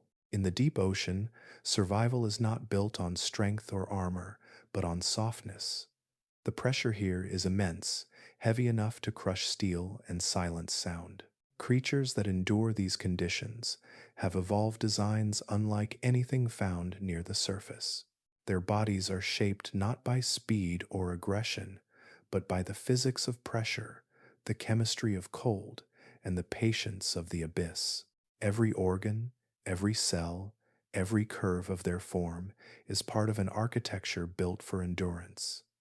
In shallower waters, many animals rely on hard shells and strong bones. Crabs, lobsters, and fish with thick skeletons use rigidity to protect themselves and to move with precision. But in the trench, that same rigidity becomes a weakness. Under the crushing weight of thousands of meters of water, hard materials can shatter. Strength becomes fragility. Flexibility, instead, becomes survival. Soft-bodied creatures dominate the deep. Their tissues are mostly water, matching the density of the ocean around them. This allows the pressure outside and inside their bodies to remain balanced, preventing collapse. The snailfish, one of the deepest living vertebrates, has bones so delicate that they would dissolve in shallower, less pressurized water. Its muscles are jelly-like, its body almost liquid in consistency. What seems fragile is, in truth, perfectly adapted, a design that yields instead of resists. The same is true for the jellyfish that drift endlessly through the darkness. Their bell-shaped forms are made of a substance more than 90% water, supported only by a fine web of protein. When the pressure increases, their bodies compress slightly and then expand again without damage. The deep ocean rewards what can bend without breaking. Its creatures move not against the water but with it, floating as part of its endless rhythm. Transparency is another quiet masterpiece of this architecture. Many deep-sea organisms have skin so clear that their organs are visible beneath it. This is not weakness but invisibility. In a place where any flash of color could attract a predator, transparency is the best defense. Light passes through them, leaving no reflection, no shadow, no outline to reveal their shape. Some creatures, like certain shrimp and comb jellies, are completely see-through, their bodies glimmering faintly only when they move. Others are tinted with pale blue or violet, the only wavelengths of light that travel this far. In this way, they disappear into the background, invisible even to the keenest eyes. The deep has no room for spectacle. Here, survival depends on being unseen. Pigment, the color of life on the surface, is nearly absent below. There is no sunlight to shape color, no need for camouflage or display. The deep-sea fish and worms are pale, white, or ghostly pink, their skin thin enough to reveal veins and muscle. Some species retain faint traces of red, but at these depths, red light does not exist. It is the first color, absorbed by water. To the creatures of the deep, red is black, a natural cloak that hides them completely. The cold water and scarcity of oxygen have shaped their bodies further. Metabolism here is slow, every heartbeat drawn out like a whisper. Muscles are less dense, nerves conduct impulses gradually, and movements are economical. Many deep-sea animals rely on minimal oxygen, their cells tuned to function even when energy is scarce. Some species have evolved larger blood vessels or molecules that capture oxygen with extraordinary efficiency, holding on to it longer than any surface creature could. Their hearts beat infrequently but steadily, conserving every breath. The gills of deep-sea fish are wide and delicate, designed to extract oxygen from water that holds very little of it. Microbes within the sediment use chemical reactions instead of oxygen entirely, relying on sulfides and methane to fuel their existence. Every living thing in the trench has found a way to stretch the limits of its energy. Life here is not about abundance but endurance, a balancing act that continues quietly, far below the reach of light. Even their senses are shaped by this architecture of survival. Eyes are reduced or lost completely in species that live where no light can penetrate. Others have evolved enormous, spherical eyes that capture the faintest traces of bioluminescence, glowing specks of life in the dark. Some use pressure-sensitive hairs or electric receptors to detect movement, mapping their surroundings without sight. The design of the deep-sea body is not about perfection, but adaptation, an art sculpted by the boundaries of the possible. When viewed through the window of a submersible, these forms seem almost unreal, soft silhouettes drifting through black water, their shapes bending with the currents. Yet each is a product of countless generations shaped by patience and pressure. Their softness, their silence, their transparency are not signs of fragility, but of mastery. They have learned to exist in a world that allows no margin for error, where even light cannot survive. The creatures of the deep are proof that life's greatest strength lies not in resistance, but in harmony with its surroundings. They do not fight the ocean, they become part of it. In every transparent body and every slow pulse, the architecture of survival continues, soft, fluid, and eternal, shaped by the weight of the world above. The deep has always waited, patient and unbothered by curiosity. For most of human history, it remained only a shadow beneath maps, a mystery drawn in blue.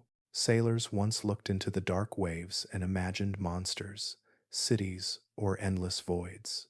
Centuries later, when science replaced myth, the unknown did not vanish. It only moved deeper. The ocean floor, unseen and untouched, became the last frontier of our own planet. Now, small vessels slip through the blackness, built not for comfort but for endurance. Inside, space is measured in inches, and every surface hums with the rhythm of machinery. Lights flicker faintly against curved walls. Outside, pressure gathers like a presence, invisible, patient, and vast. The descent feels less like movement and more like surrender, a slow passing through layers of water that erase all trace of the world above. One such descent began on a calm morning in the Pacific. The ocean stretched smooth and endless, a mirror of quiet sky. The submersible hung beneath its support ship, a capsule of metal and will. Then, with a final hiss of air, it began to fall. Blue deepened to gray, then to black. The last fragments of light dissolved above like dying stars. Inside the vessel, there was only the sound of the ocean pressing. Instruments whispered softly. Cameras waited. Hours passed, marked only by the slow turning of dials and the faint creak of the hull. At 10,000 meters, the weight outside equaled more than 1,000 atmospheres. The pilot steadied his breathing, watching as the depth gauge climbed higher, the numbers a quiet rhythm of descent. At last, the seafloor appeared, a flat, pale plain of silt and shadow. The lights reached outward, uncovering details too fine to have been imagined.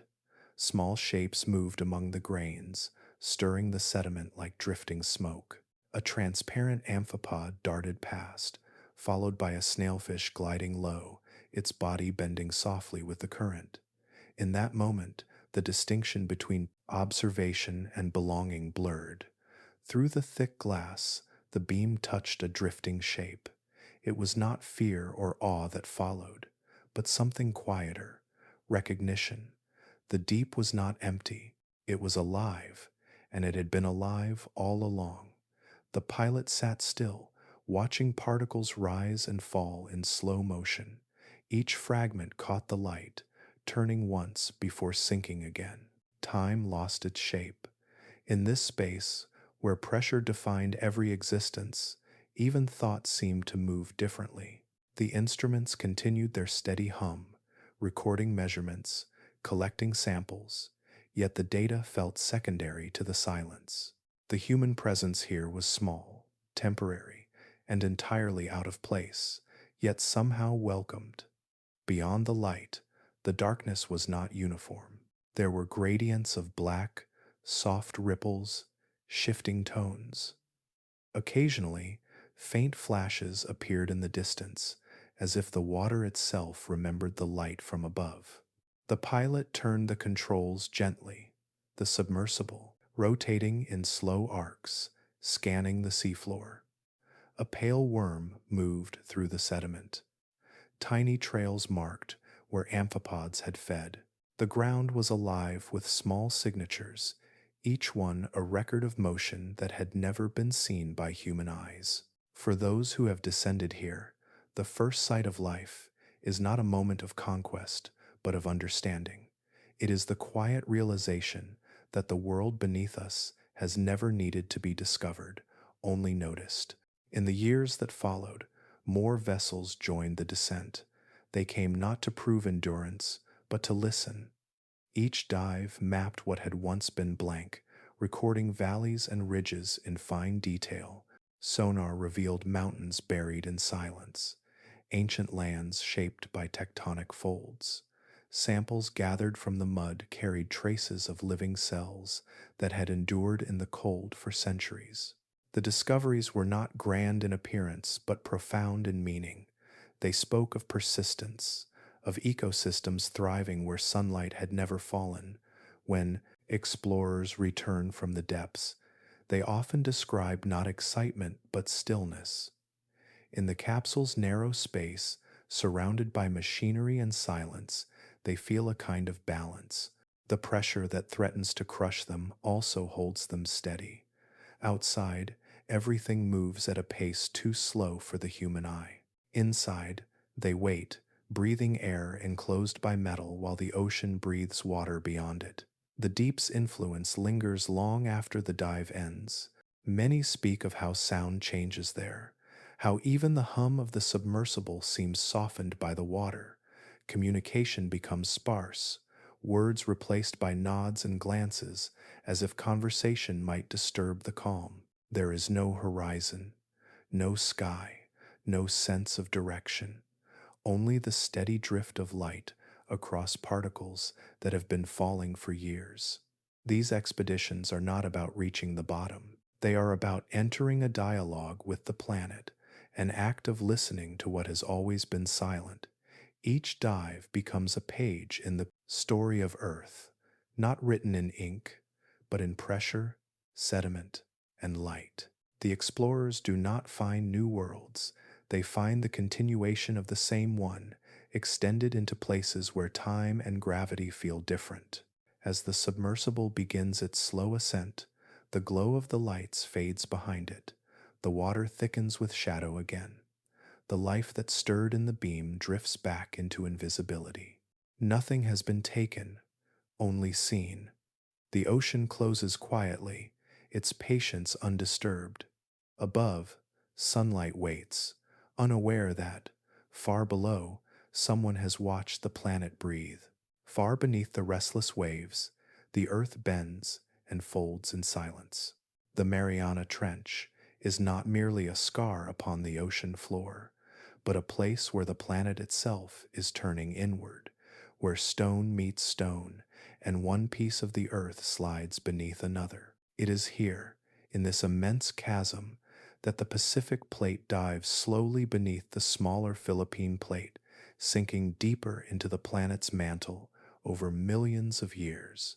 This movement, invisible to the eye yet constant and powerful, is what shapes the deepest place on Earth. The trench stretches for more than 2,000 kilometers, curving gently like a crescent moon across the western Pacific. Its deepest point, the Challenger Deep, falls nearly 11,000 meters below the surface.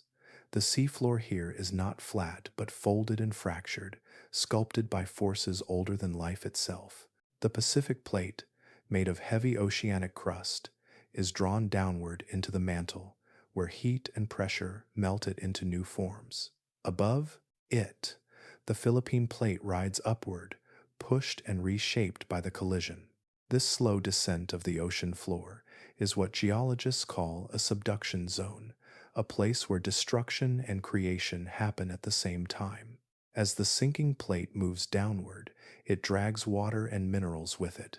The heat below transforms these materials, releasing fluids that rise again through cracks in the crust. Over time, these fluids give birth to volcanoes, vents, and new layers of rock. The trench, though dark and silent, is alive with geological motion. Along the slopes of the trench, there are small undersea volcanoes, unseen mountains that breathe heat into the cold ocean. Their peaks never break the surface, yet they shape the deep landscape with eruptions that occur over centuries. Lava flows cool almost instantly in the freezing water, forming glassy black stone that piles up layer upon layer. Each eruption adds to the slow, steady renewal of the seafloor. Earthquakes also ripple through this hidden world. When the Pacific plate grinds against the Philippine plate, tension builds for years before releasing in a sudden shift. These movements send vibrations across the ocean, sometimes powerful enough to reach the surface and trigger tsunamis. Yet, in the deepest parts of the trench, such quakes pass unnoticed, absorbed by the layers of water above. The ground itself groans and settles, shaping valleys and ridges that no human has ever seen directly. The constant motion of the earth here is more than destruction. It is also a source of creation. The heat that escapes from the subducting plate powers the formation of hydrothermal vents, cracks in the crust that release mineral-rich water back into the ocean. When this hot water meets the freezing seawater, metals and chemicals solidify instantly, creating towering chimneys of black rock that billow with dark plumes. These vents become centers of life, islands of warmth and energy in a world of cold and pressure. Around the vents, entire ecosystems flourish without sunlight. Microbes feed on the minerals released by the earth, using chemical reactions instead of photosynthesis to create energy. From these microbes rise tube worms, crabs, and strange fish, all dependent on the slow exchange between geology and chemistry. In this way, the trench is not just a geological feature, but an engine of life, a bridge between stone and biology. The earth itself feeds the deep. As the subducting plate continues to sink, parts of it melt and rise again through volcanic arcs far from the trench. The Mariana Islands, small and scattered across the Pacific, are the visible peaks of these ancient processes. They are reminders that even the quietest places in the ocean are connected to the fiery heart of the planet. What disappears into the trench today may one day re-emerge as new land, forged by heat and time. Inside the trench, the walls are steep and jagged, cut by landslides and collapses that expose layers of rock formed under unimaginable pressure. Each layer holds a record of the Earth's movement, sediments that once rested on the ocean floor, now thrust into darkness. The rocks here contain clues to the planet's deep chemistry, the reactions that drive everything from volcanic eruptions to the slow drift of continents. The geology of the trench is a cycle written in silence. Ocean crust becomes molten and rises again. Water seeps downward and returns as vapor, and life emerges where rock and chemistry meet. It is a rhythm that unfolds too slowly for human senses, yet its effects are everywhere. Every mountain, every earthquake, every island chain is a reflection of the same deep process happening now beneath the Pacific. Through the submersible's small window, the trench floor seems still, covered in soft sediment, but beneath that quiet lies motion, the grinding of plates, the rising of heat, the pulse of the planet's interior. The Earth is always reshaping itself, even in the plate's deepest dark. And though the trench feels far from everything, it is connected to all things that live above it. The life that drifts through its black waters depends on the restless heart of the planet below. Far below the calm rhythm of surface tides, the ocean floor breaks its silence.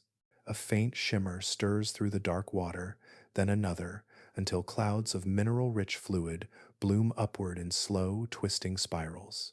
They rise from the planet's breath, from cracks where molten rock lies just beneath the crust, where seawater descends and returns transformed. The plumes are heavy and alive with chemistry, their edges blurring like smoke drifting through another world. These are the hydrothermal vents, the places where the earth exhales into the sea. Each one begins in a wound of stone, a fracture opened by tectonic motion. Cold seawater seeps down through the crust, heated by magma until it nears the temperature of boiling metal. Under the crushing pressure of the deep, it never becomes steam. Instead, It dissolves the surrounding rock, gathering minerals that shimmer when released back into the ocean. When the fluid finally erupts upward, it carries color where there should be none: blacks, silvers, and faint ghost whites curling together in slow, liquid pillars. The black smokers rise first, rich with iron and sulfide, their plumes dark and heavy as volcanic smoke. Beside them, the white smokers pour out barium and calcium, creating lighter streams that glow faintly in the submersible light. The water around them flickers with distortion, heat bending the darkness into glass-like waves. Within a few meters, the temperature falls from near boiling to near freezing. The contrast creates a world of rippling boundaries, where heat and cold fold together in patterns too delicate for the eye to follow. It is a landscape of instability, yet life gathers here in vast abundance. Worms the size of arms sway in the mineral clouds, their scarlet plumes fluttering as bacteria within them drink from the planet's breath. Their bodies rise like soft pillars, their white tubes anchored to stone. Inside, there are no mouths, no stomachs, no eyes. Instead, they host millions of microbes that live within their flesh, tiny partners that turn the vent's chemicals into nourishment. The worms provide structure and stability, while the microbes feed them both. Together, they have become something greater than either alone, a fusion of geology and life that thrives in the dark. Nearby, shrimp drift in restless clouds, their shells glinting faintly under the dim light. They cluster close to the vents, drawn by warmth and food, their movements forming waves of motion across the rocks. Some species see not with eyes, but with sensors that detect faint traces of infrared heat, allowing them to navigate the shimmering boundaries between survival and destruction. They graze on microbial mats that coat the rocks, brushing the fine films with delicate appendages, carrying the same bacteria within their gills for protection and sustenance. Crabs creep along the edges, their legs tapping the seafloor like cautious explorers. Small clams open and close, filtering the vent, water for nutrients, while snails with metallic shells move slowly among the stones. Every surface holds a colony, a layer of organisms feeding, clinging, and rebuilding upon one another. Even the bones of creatures long dead are soon overtaken by new life, the cycle continuing in patient rhythm. Seen through the submersible's window, the scene glows like an inverted city. Columns of vent fluid rise like chimneys, while the creatures surrounding them move with the steady coordination of a living machine. The worms bend with the currents, their red plumes fluttering like ribbons in an unseen breeze.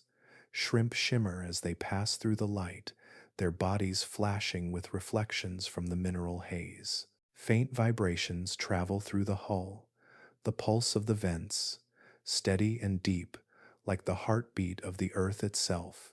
The water carries a metallic tang, invisible but present, filled with particles that reflect light in soft halos. Every few moments, a plume collapses or shifts, reshaping the seafloor around it.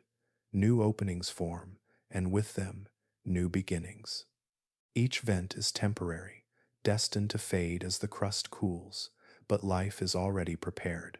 Microbes drift in the surrounding currents, waiting to settle again when the right mixture of heat and minerals returns. In this way, the ecosystem never truly dies. It moves, reassembles, and begins again elsewhere, following the rhythm of the planet beneath it. Scientists have watched these communities form in real time. Within months of a new vent opening, the first microbes appear, followed by worms, shrimp, and crabs. Within years, the site is transformed, a once barren landscape now dense with motion and colorless light. When the vent finally goes cold, the creatures vanish as quietly as they arrived, leaving only stone towers coated in pale residue. It is easy to mistake this world for alien, but its logic is simple. Energy creates possibility, and life follows wherever it flows. Here, The energy does not come from the sky, but from the heat of the planet's interior. The boundary between geology and biology dissolves completely. Stone becomes sustenance, and chemistry becomes pulse. From a distance, the vents appear almost still, but their edges flicker with life. Tiny amphipods drift between clouds of mineral dust. Bacteria glimmer faintly under the beam of the submersible's lights. The worms tilt as if listening to the slow breath of the earth. The scene is quiet, unhurried, a living monument to the planet's hidden warmth. As the submersible drifts past, the light touches one last plume before fading. The fluid rises, curls, and vanishes into the dark, carrying with it a cloud of unseen life. Behind it, the vent continues to breathe, feeding its small, steadfast city beneath the sea. In the deepest water on Earth, where light cannot reach and pressure crushes even metal, the last thing one expects to find is sound. Yet, the silence of the deep is not truly silent. It carries echoes, soft at first, then rising into strange, resonant tones that seem to come from nowhere. The ocean, for all its stillness, is alive with vibration. When scientists began lowering hydrophones, sensitive underwater microphones, into the trenches, they expected to capture only the distant rumble of shifting plates and the dull hiss of the sea itself. Instead, what they recorded was a chorus of sounds that should not have existed. The hydrophones picked up low, booming notes that rolled through the water like distant thunder. Metallic groans echoed from unseen depths, deep and slow, almost rhythmic, as if the ocean floor were breathing. At times, high-pitched squeals and clicks broke through the background hum, faint but deliberate, like fragments of conversation between invisible creatures. Sound travels differently in the deep. In air, it fades quickly, but in water, especially under high pressure, it moves faster and farther. A single wave of vibration can travel for thousands of kilometers before fading into silence. The trench acts like a vast amphitheater, bending and amplifying each noise until it fills the entire space. Even the smallest sound becomes a presence that lingers. Many of these sounds have natural origins. The earth itself speaks through the ocean floor. Subduction zones groan as the massive plates grind and slip, releasing energy in low frequencies that ripple through the water. Small earthquakes send sudden bursts of sound upward, short cracks that echo like distant explosions. Volcanic activity beneath the seabed adds to the music, creating rumbling tremors as magma moves through the crust. But among these familiar voices, there are others that remain unexplained. The hydrophones recorded patterns too regular to be random, too complex to belong to stone alone. Some pulses repeated with strange consistency, rising and falling in a way that suggested intention, not accident. Scientists debated their origins. Were they caused by the movement of icebergs far above, groaning as they fractured and drifted? Or were they something alive, a sound created by a creature adapted to the cold and pressure of the deep? One of the most famous of these mysterious sounds came from the southern Pacific in the late 1990s. It was a single, powerful noise unlike anything ever recorded before. The hydrophones picked it up across thousands of kilometers, a deep, organic roar that rose in pitch before fading away. It became known simply as the bloop. For years, it stirred the imagination of scientists and dreamers alike. Some wondered if it was the call of a creature larger than any whale, an unknown being hidden in the uncharted darkness of the deep. Others suspected geological causes, perhaps the collapse of an undersea mountain or the cracking of ice. Years later, the mystery began to clear. The sound, when analyzed closely, matched the frequency and pattern of ice quakes, enormous slabs of Antarctic ice breaking apart and plunging into the sea. The bloop, it seemed, was not a monster, but the cry of a melting world. Yet the discovery did not end the wonder it inspired. It reminded us how sound can travel from one end of the ocean to another, carrying stories of both life and planet, of creatures and continents. Even now, hydrophones continue to record sounds that defy explanation. Deep rumbles known as whistle or train noises occur at unpredictable times, sometimes lasting for minutes, sometimes hours. Some might be volcanic, others seismic, and a few may belong to whales traveling across the vast Pacific. Blue whales, the largest animals on Earth, sing in frequencies so low that human ears cannot hear them. Their voices can reach across oceans, carried by layers of water that trap and guide sound like invisible corridors. In the trench, these songs blend with the hum of the earth, creating an ever-shifting melody that connects everything living and non-living in one shared vibration. For many creatures of the deep, sound is the only sense that remains. Light cannot travel far, but sound can weave through darkness with ease. Fish and invertebrates detect it through their bodies, reading the pulse of the water to find food or avoid danger. Some species, like beaked whales and giant squids, navigate and hunt by listening to echoes that return from invisible distances. To them, the world is not seen but heard, a constant exchange of signals and replies moving through the black. If a submersible drifts quietly and cuts its engines, the soundscape of the deep becomes clear, the faint crackle of shifting sediment, the slow murmur of venting gas, the sudden click of an unseen creature. Then, in the background, a steady, low vibration, the endless heartbeat of the ocean itself. Every sound carries a piece of life or motion, every echo a sign that the dark is never truly empty. The trench holds no light, yet it speaks. It hums, rumbles, and whispers in the language of vibration. The bloop, the groans, the rumbles, and the clicks all merge into a vast composition that has no conductor, only time. In this final sense, this world of sound, the deep remains connected to everything above, reminding us that even in the quietest corners of the earth, the ocean is still alive with voice. At first glance, the trench feels untouched, ancient, and beyond harm. Its silence gives the illusion of purity, its black waters appearing too distant for anything human to reach. For centuries, it was imagined as a vault of time, sealed beneath the crushing weight of the ocean, untouched by wind, by storm, by us. But when samples were lifted from its floor, the silence was found to hold something unexpected, traces of the world above. The robotic arm of a submersible lowered slowly, its sensors brushing the soft mud at the bottom of the world. Sediment rose in pale clouds, drifting upward and settling again. In the light of the camera, something faintly shimmered, threads too thin to be natural, thin as hair, colored blue, white, and translucent.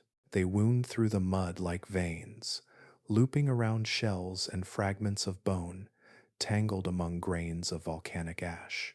At first, researchers assumed contamination, a mistake from the machinery, but every new sample told the same story. The fibers were real. They had been here for years, buried under layers of silt and memory. Fibers of plastic thread through the mud like veins, wrapping around forgotten bones, drifting across the fields of foraminifera. They are the remnants of bottles, clothing, and synthetic fabrics, broken apart by sunlight and waves long before they sank. Carried by rivers and wind, they fell slowly through the water column, descending for months, perhaps years, before resting here. Their journey ended in stillness, but not decay. In the deep, there is no light to weaken them, no current strong enough to carry them away. They settle quietly and stay. The pressure here could crush steel, yet the plastic remains unchanged. Its polymers are stable, its color preserved, its shape intact. It is lighter than rock, softer than sand, but far more enduring. Within the sediment, these fibers lie beside the remains of life, shells, plankton tests, and the fine skeletons of marine snow. The seafloor has become a mosaic of nature and industry, a quiet mingling of what the planet made and what we left behind. Even the chemistry of the trench bears the same marks. Persistent pollutants, compounds like polychlorinated biphenyls and flame retardants, have been detected within the tissues of deep-sea organisms.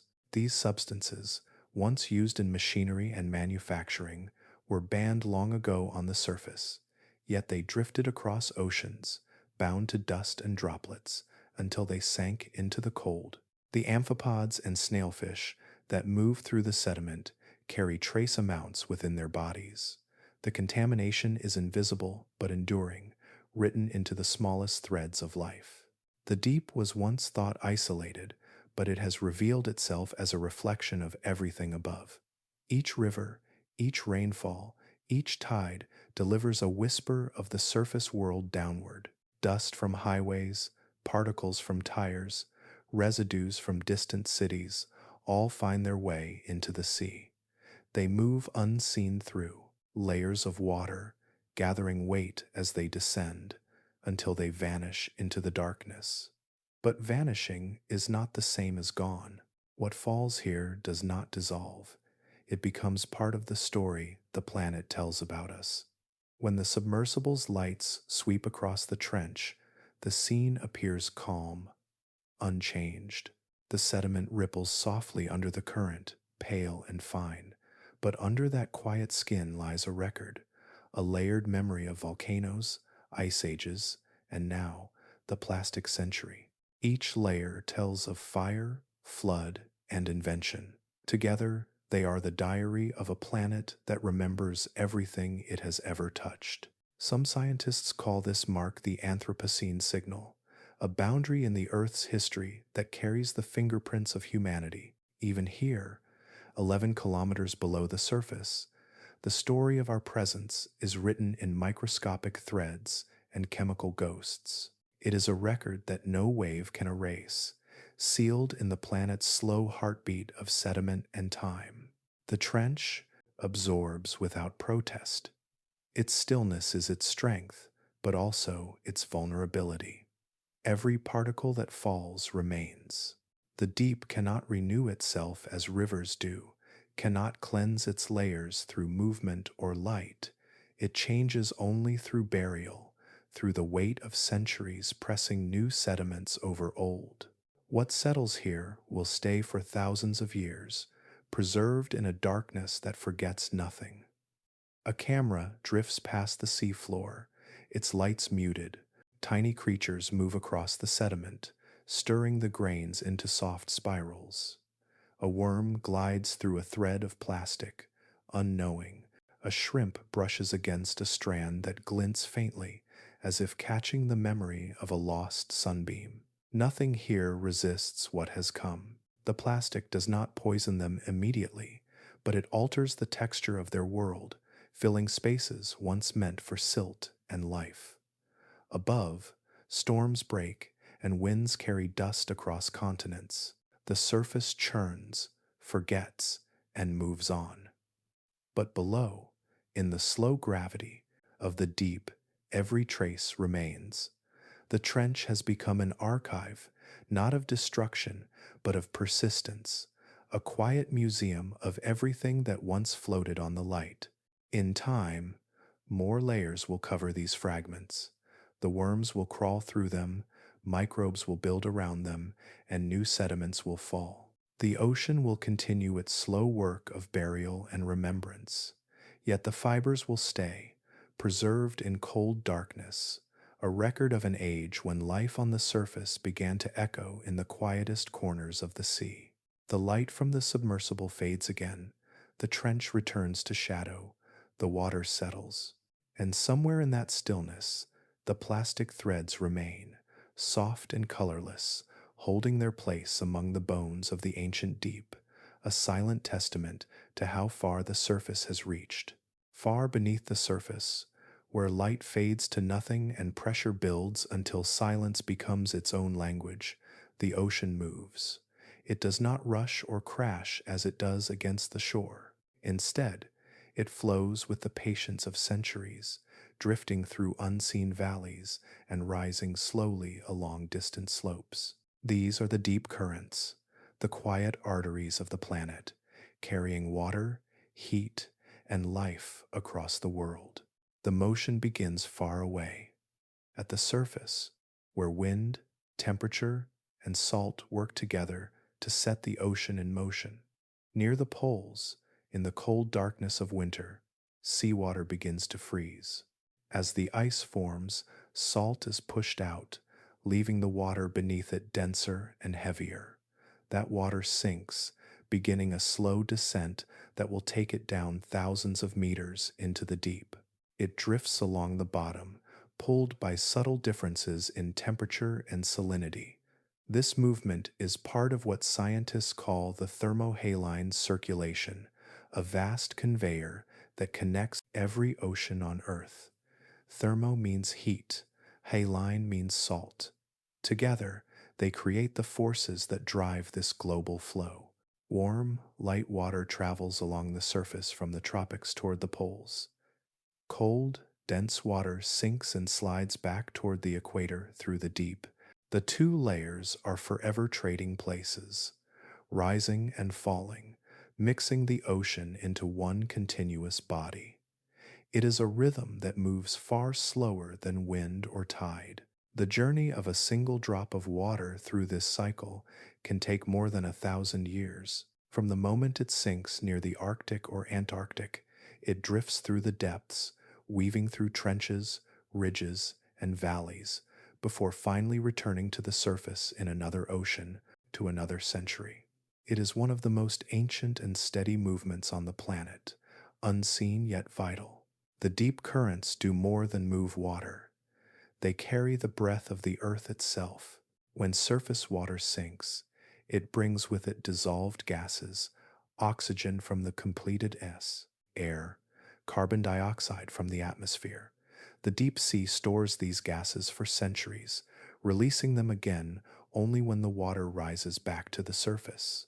In this way, the ocean becomes both a memory and a mediator, balancing the planet's climate one slow movement at a time. Carbon, drawn from the air by tiny plankton at the surface, falls through the water as these organisms die and decay. The deep currents sweep these remains across the seafloor, feeding the ecosystems that live in perpetual darkness. Every amphipod, every worm, every microbe that drifts through the trench depends, in some quiet way, on the motion of these currents. They deliver nutrients where no sunlight reaches, sustaining life through the slow exchange between the surface and the deep. Even temperature, one of the simplest forms of energy, depends on this movement. Without these currents, the tropics would grow unbearably hot, while the poles would freeze far beyond their current limits. The deep flow acts like a pulse, redistributing warmth throughout the planet, keeping the climate within a range that life can endure. The ocean's movements, though invisible, are as essential as air to every living thing on Earth. In the trenches, the influence of these currents can be felt as faint movements of water through the stillness. Though the flow here is slower than anywhere else, it is constant. It creeps along the seafloor, carrying microscopic particles, minerals, and the faint traces of life from continents thousands of kilometers away. Over time, these deep rivers carve subtle patterns into the sediment, shaping the landscape as gently as wind shapes sand dunes above. Within these currents, there are also pockets of renewal. When water from the abyss rises again, it brings with it nutrients that have been locked away for centuries. These upwellings feed entire ecosystems near the surface, sparking plankton blooms that become the foundation of food chains, stretching from the smallest, krill to the largest whale. In this way, the deep and the shallow are bound together, one endless system of exchange. If the ocean were to be stilled, if these deep currents were to stop, the balance of the earth would falter. The deep would become stagnant, starved of oxygen, and the surface would grow unstable, its climate no longer tempered by the ocean's hidden rhythm. But for now, the flow continues, slow, deliberate, eternal. When seen through the lens of time, the movement of these waters resembles the heartbeat of the planet. Each pulse takes centuries, yet it never truly stops. The cold waters that sink near the poles today will one day rise again, warmed and changed, to touch the sky as mist, to fall again as rain, to begin the journey once more. In the darkness of the trench, the current passes soundlessly. It carries the faintest whispers of the surface world, the memory of sunlight, the trace of storms, the breath of air once held by clouds. Every molecule of water that flows through the abyss has been somewhere else, has touched something living, has traveled farther than any creature could. It is a quiet circulation of the planet's life force, unending, unseen, and essential. The deep currents do not rush or roar. They move with the calm certainty of time itself, linking every ocean, every life, every breath in one slow and steady rhythm.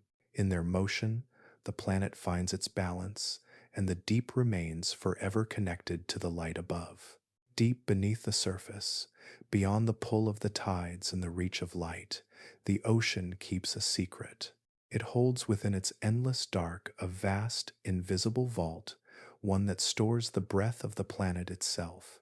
Every molecule of carbon that passes through the sky, every fragment of decaying life that falls from above, eventually finds its way here. The deep ocean is Earth's largest carbon reservoir, a slow and silent guardian of the planet's balance. The surface of the sea is constantly exchanging gases with the air above it. Carbon dioxide dissolves into the water, reacting and transforming into other compounds that drift downward through layers of pressure and time. Some of this carbon is carried by tiny plankton that live near the light. When they die, their remains sink through the water like falling snow, a gentle rain of life turning into sediment. It is called the biological pump, nature's quiet system for moving carbon from the sky into the sea. Much of this carbon never returns. It becomes part of the deep, locked away for centuries, even millennia.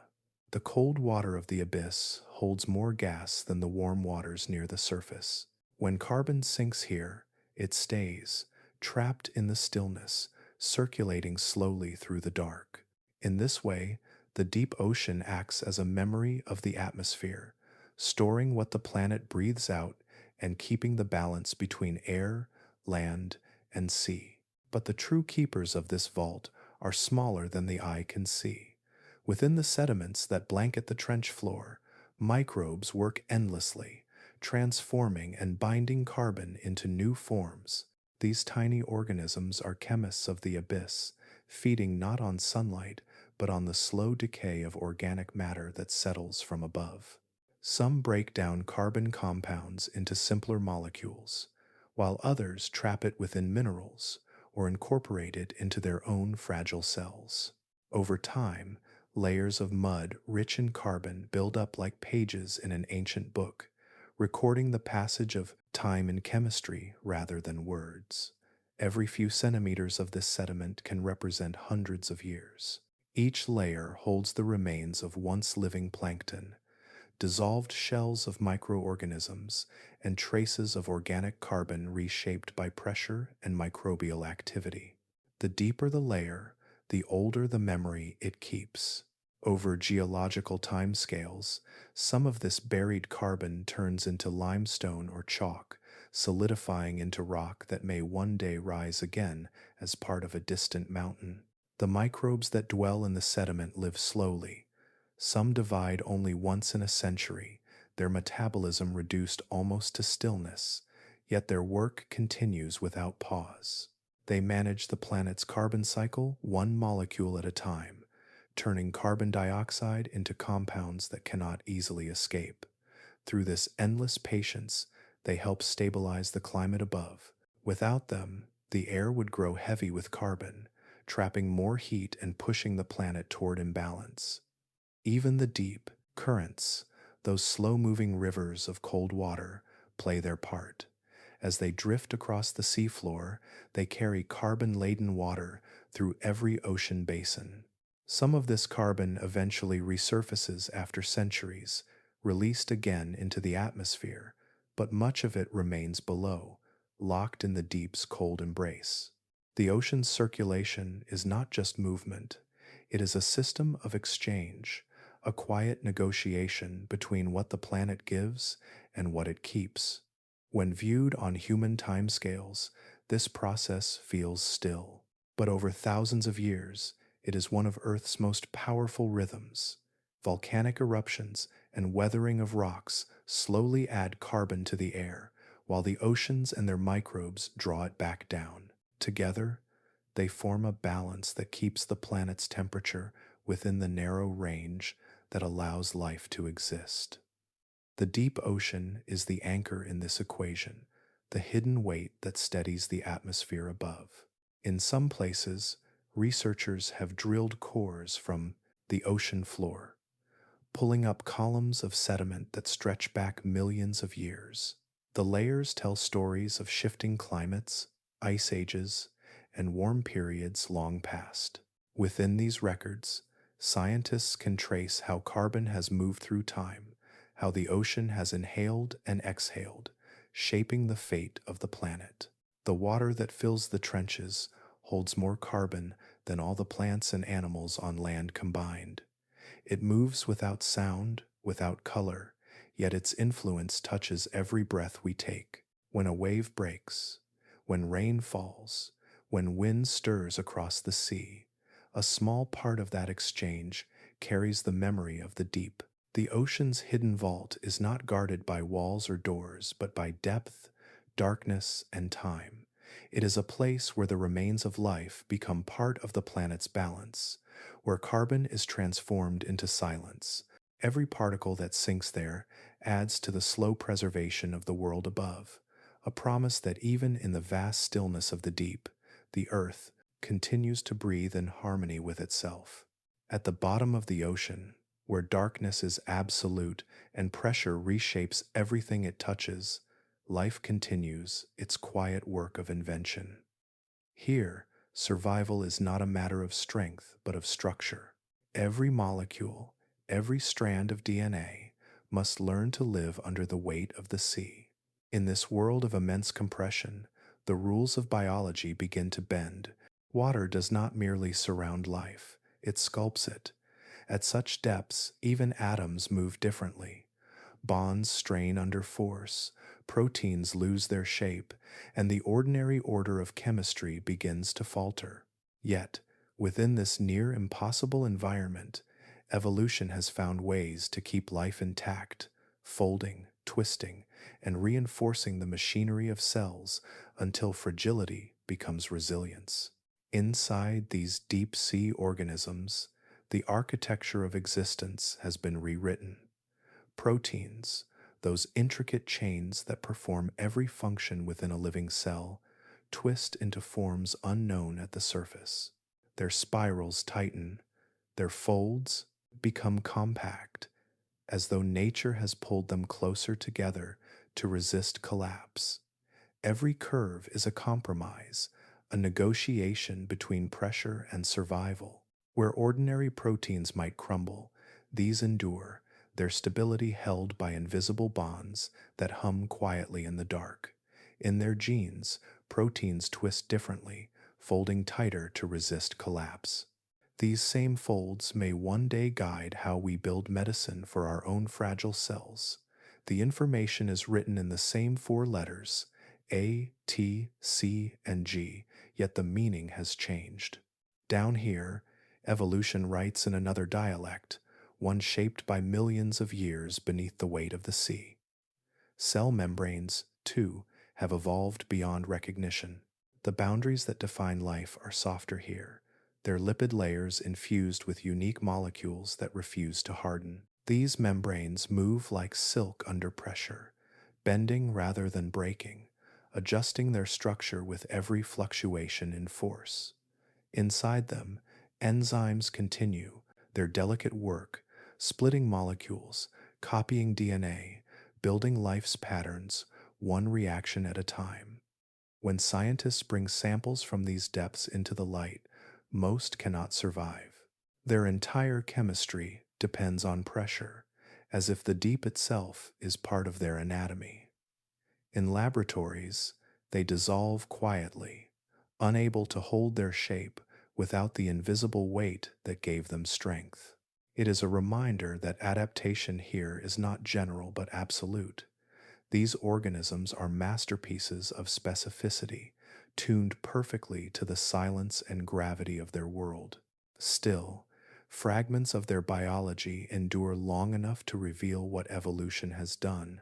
In some, the enzymes that manage life's basic reactions, replication, repair, digestion, are nearly unbreakable. They operate where others fail, in temperatures close to freezing or in conditions where water feels more like stone.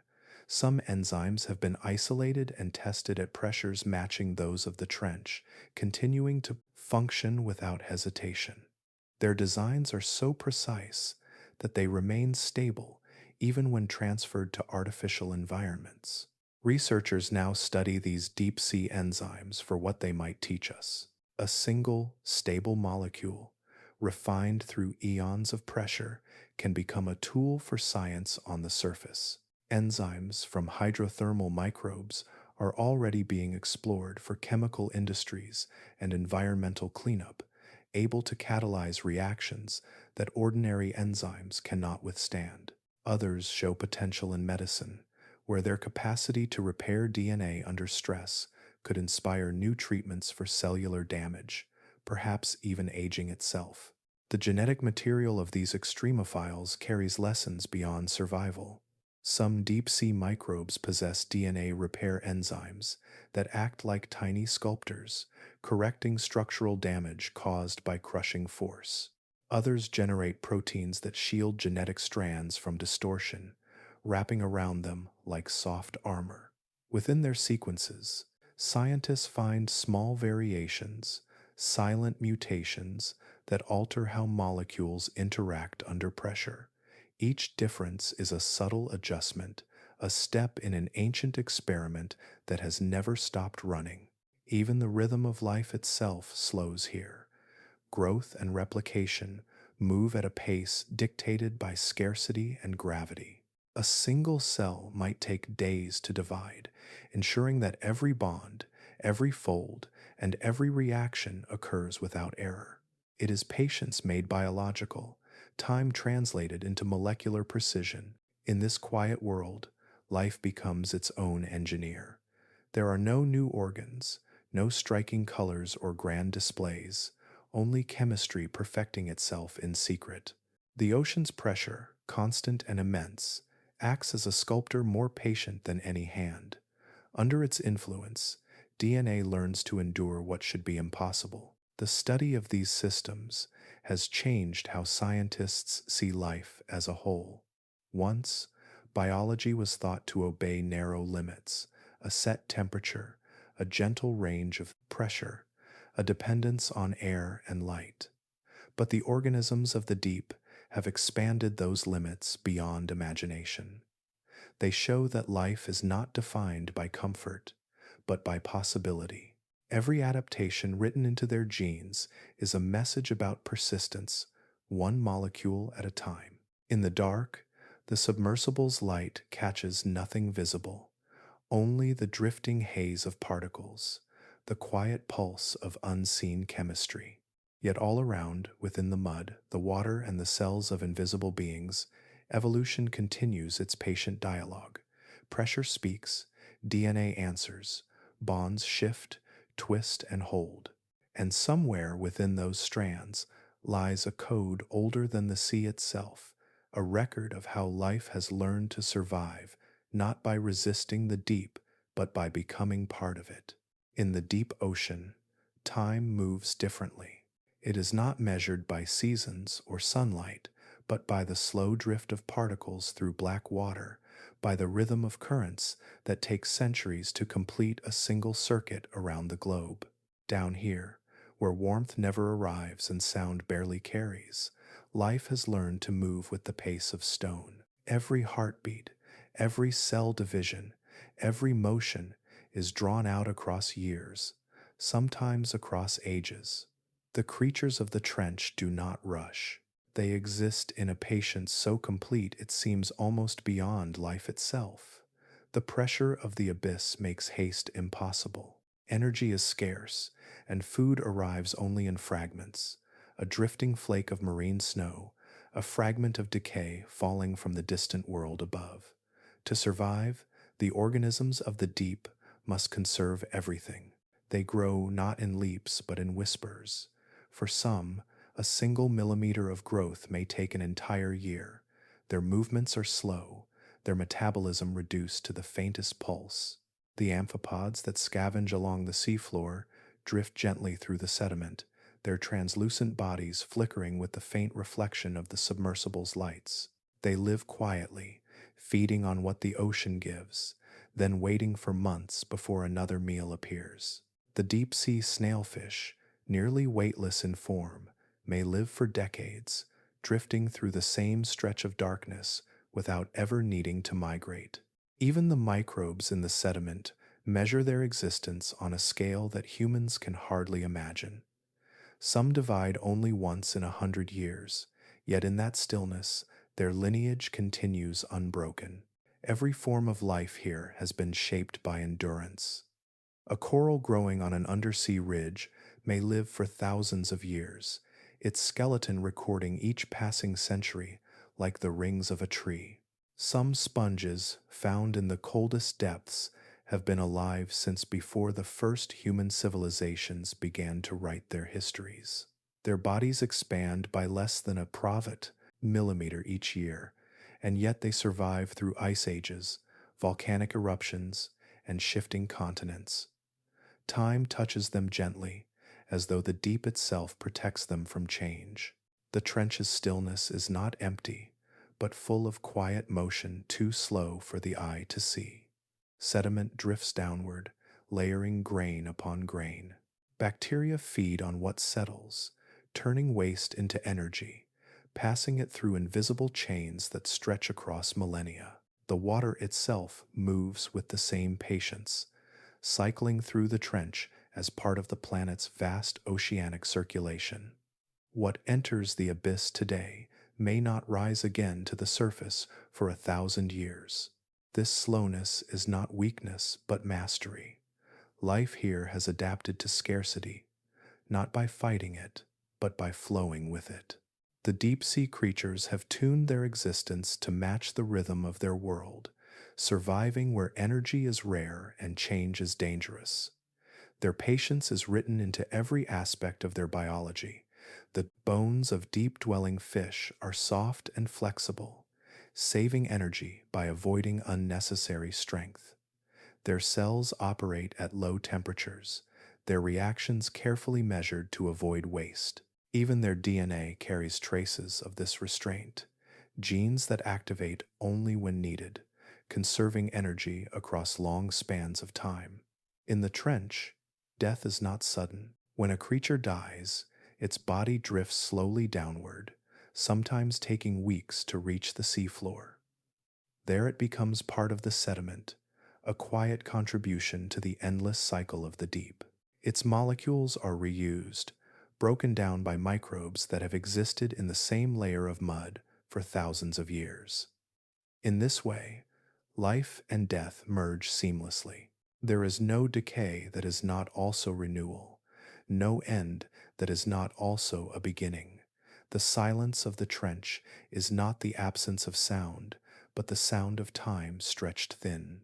Every motion, every shift, every change happens on a scale so vast it slips past human awareness. A sponge grows imperceptibly. A microbe divides once and then waits a lifetime. A layer of sediment thickens by the width of a human hair. Yet, over millions of years, these small acts shape the landscape of the deep, building mountains of mud and sustaining ecosystems that outlast generations. If the ocean surface is a place of motion and light, the trench is its counterpoint, the slow, steady heartbeat beneath it all. Here, life endures not by speed but by persistence. The patience of the deep is its strength, its quiet refusal to fade.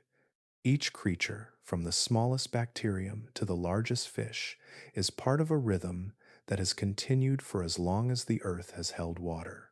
The deep remembers everything: the slow growth of corals, the layering of sediments, the drifting of ancient bones. All are written into its quiet memory. To descend into this place is to enter a realm where life and time blur together, where survival is measured not in years but in stillness. The trench does not hurry. It does not forget. It simply waits, carrying the patience of life that endures even in the longest silence. In the quiet blackness of the deep, life does not follow familiar rules. The bodies that drift here are unlike anything found near the surface. They are soft where we expect bone, clear where we expect color, and fluid where we imagine structure. Under the crushing weight of the ocean, evolution has reshaped existence itself, crafting beings that seem more like thoughts than creatures, forms born not for beauty or strength, but for survival in a world where gravity and pressure rewrite the laws of anatomy. The further one descends, the less familiar life becomes. The fish that live here do not shimmer like those of coral reefs. Their bodies are pale, almost translucent, with bones so thin they bend instead of break. The snailfish, one of the trench's quiet residents, has no scales and almost no skeleton. Its skin feels more like the surface of jelly than flesh. This softness is not weakness, but adaptation. At depths where pressure could crush metal, rigidity is a liability. Flexibility is life's defense. The snailfish's body yields to the water rather than resisting it, moving with the flow instead of against it. Many deep-sea creatures share this softness. Their forms are ghost-like, made of tissues that contain more water than structure. This allows them to maintain their shape without collapsing, even when the force around them is immense. Their bodies balance perfectly with the density of the surrounding water, as if gravity itself has forgotten to pull them down. They do not swim in bursts or dart through currents. Instead, they drift with an almost hypnotic grace, conserving energy in slow, deliberate motions. Some species have shapes so unusual they seem to belong to another world entirely. The Xenophyophores, those single-celled giants that dwell upon the trench floor, spread out like fragile webs of mineral dust. Each one can grow wider than a human hand, yet it remains a single cell, vast, delicate, and alive. Within its soft casing, tiny chambers collect particles that sink from above, arranging them into intricate designs. These shapes are not random, they are architectures of survival, built to withstand the slow burial of sediment and the constant press of the deep. Elsewhere, creatures with thread-like limbs or umbrella-shaped bodies drift through the dark water, their movements as soft as breath. Some resemble ribbons, others globes, others slow-turning spirals. Their limbs do not beat or flap, but wave in gentle pulses, folding and unfolding like silk caught in a current. Jellyfish, comb jellies, and other gelatinous drifters fill the deep with their faint movements. Some emit soft glows as they move, lines of blue or green light tracing their paths in the dark, like handwriting that vanishes as quickly as it appears. Their shapes are guided by the physics of their world. In the crushing stillness of the trench, quick movements would be wasteful. A sharp turn or sudden push would break the delicate balance between body and water.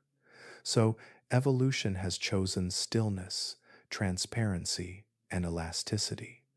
Eyes are reduced or gone altogether. Bones dissolve into cartilage. Lungs and gas bladders, so essential to surface life, are abandoned. In their place are simple forms that use pressure as a partner rather than an enemy. Among the most remarkable are the gelatinous amphipods and crustaceans that drift through the abyss.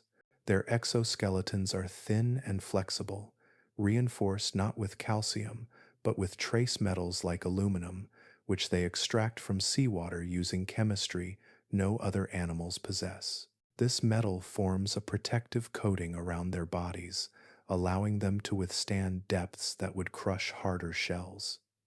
Yet even this armor is soft to the touch, a shimmer rather than a shield. In this world, even motion itself takes on a new meaning. A slow drift is enough to travel across vast spaces. Fins become ribbons, limbs become tendrils, and muscles evolve not for strength but for control. The trench creatures move as though the water remembers their every gesture, carrying them forward without resistance.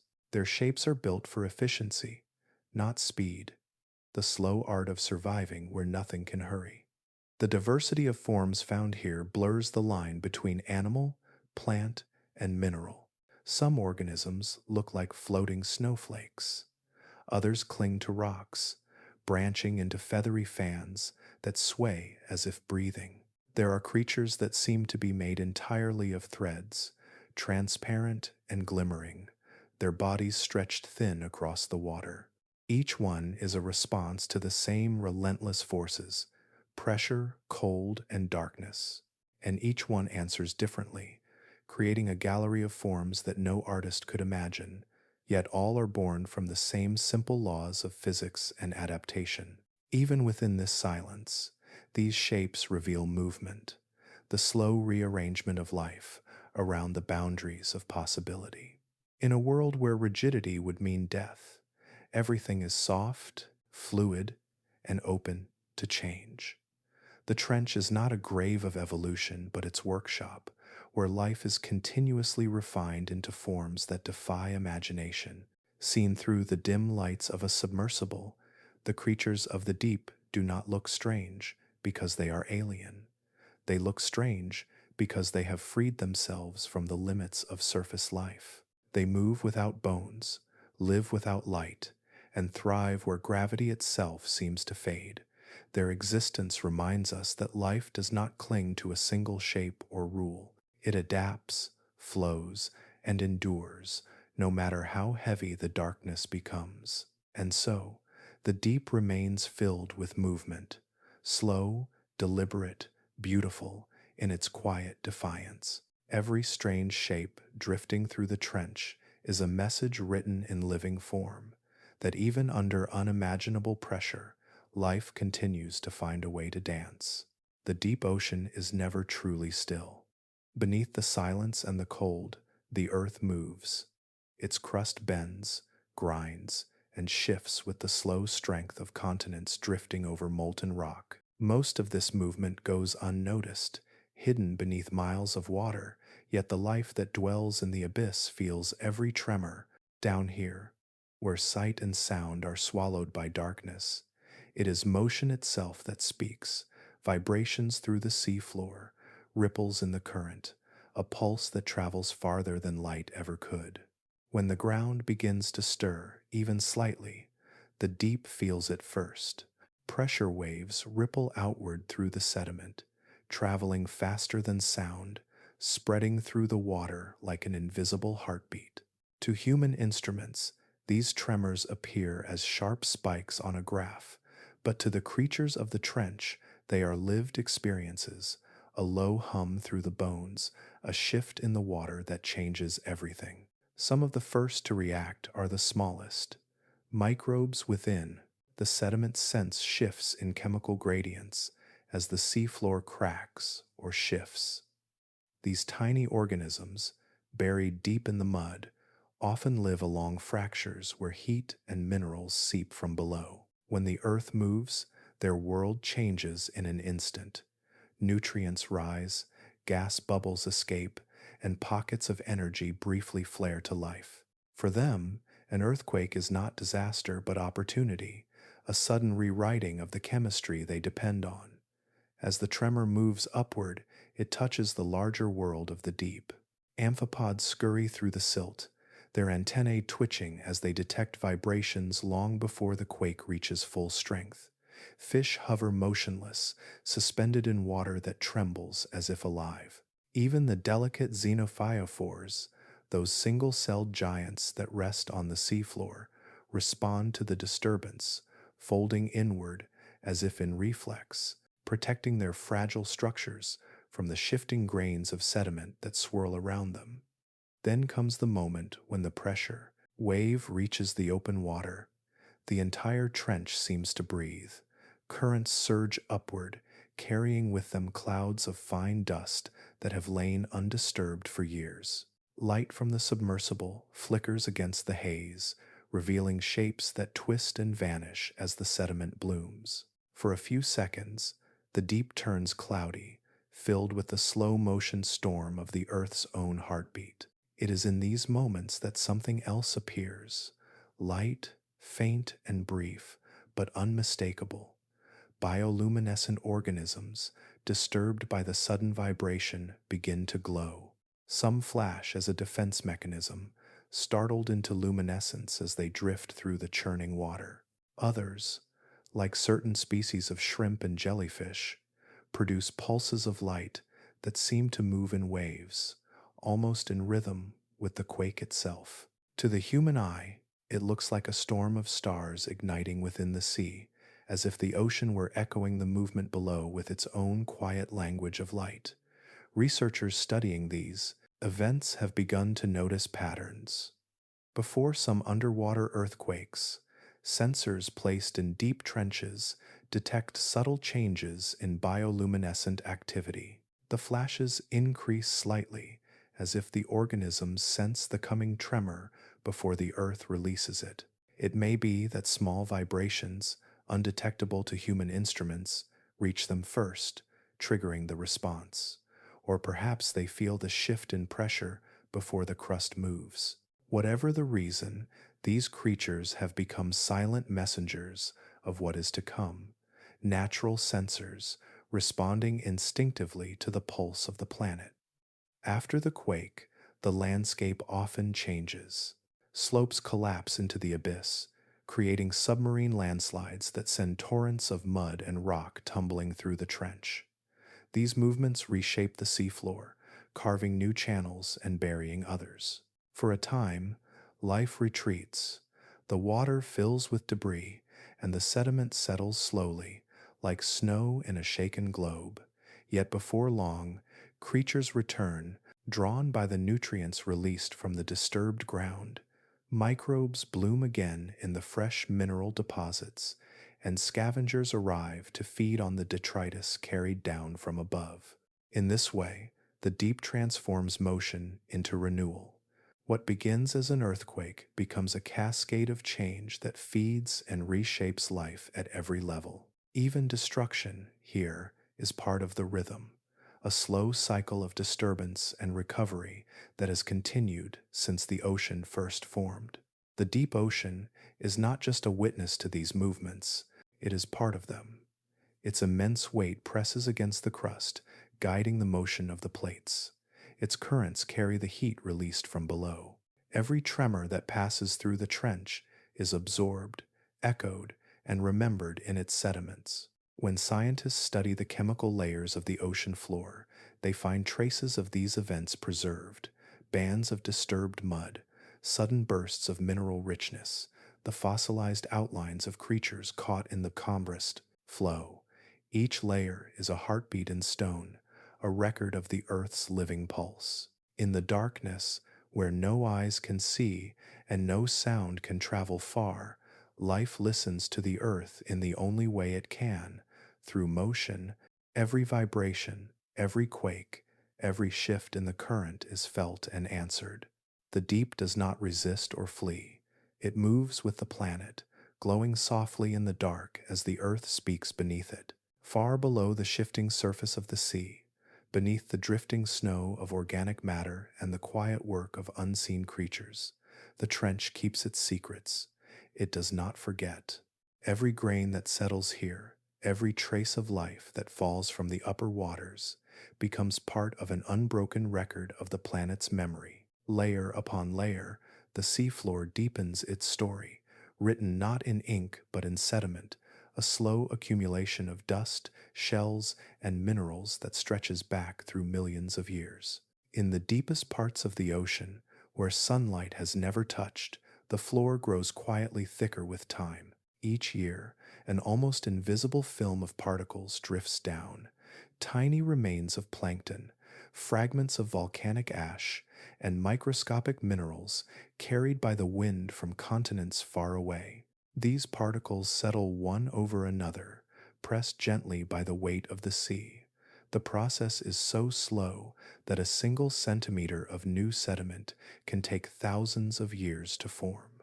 Yet over geological ages, the layers build up into a vast archive, capturing the Earth's changing face with perfect patience. When scientists lower long, hollow tubes into the trench to collect sediment cores, they are not just pulling up mud, they are retrieving pages from the planet's diary. Each layer in a core sample is a moment preserved, a snapshot of a world long gone. The deeper the layer, the further back in time it reaches. Near the surface of the core lie traces of the modern ocean, filled with microplastics and chemical residues from human activity. Beneath that, there are layers rich with plankton from the warm periods that followed the last ice age. Still deeper lie ancient ashes from volcanic eruptions, traces of meteor impacts, and the remains of organisms that swam when the continents were in different places. Every color change in the sediment tells a story. A dark band may reveal a time when oxygen vanished from the deep waters, suffocating entire ecosystems. A pale layer might mark an age of cold, when glaciers spread across the planet and the sea level fell. Some layers contain fragments of calcium carbonate shells from tiny plankton called foraminifera. These shells hold chemical clues within their structure, ratios of oxygen isotopes that shift depending on temperature. By studying them, scientists can read the climate of the ancient Earth with astonishing accuracy, tracing ice ages, warm periods, and sudden changes in the planet's atmosphere. The microfossils themselves are delicate, almost invisible, yet countless in number. They are the skeletons of tiny life forms that floated near the surface millions of years ago. Each one settled gently to the bottom after death, where it became part of the slow rain that built the trench floor. Under the microscope, they form entire landscapes, spirals, spheres, and lattices of glass and calcium, each a record of a single life lived in an ancient sea. Together, they create a portrait of how the Andean oceans once breathed, how they warmed and cooled, and how life adapted through every change. Some of the oldest layers at the trench's bottom date back to when the first complex organisms began to appear. The chemistry within them reveals moments of planetary transformation, bursts of oxygen, shifts in carbon balance, and traces of long-forgotten species. It is a history written not by hands, but by time itself.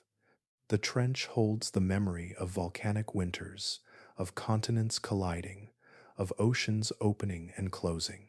Every buried layer is a reminder that the surface world, with all its noise and movement, is temporary compared to the slow, enduring rhythm of the deep. Even the isotopes found in these sediments carry whispers of distant events. Variations in carbon tell of ancient forests breathing in and out, their influence reaching even to the abyss. Iron particles trace the winds that once swept across deserts. Radioactive elements record the quiet decay of mountains.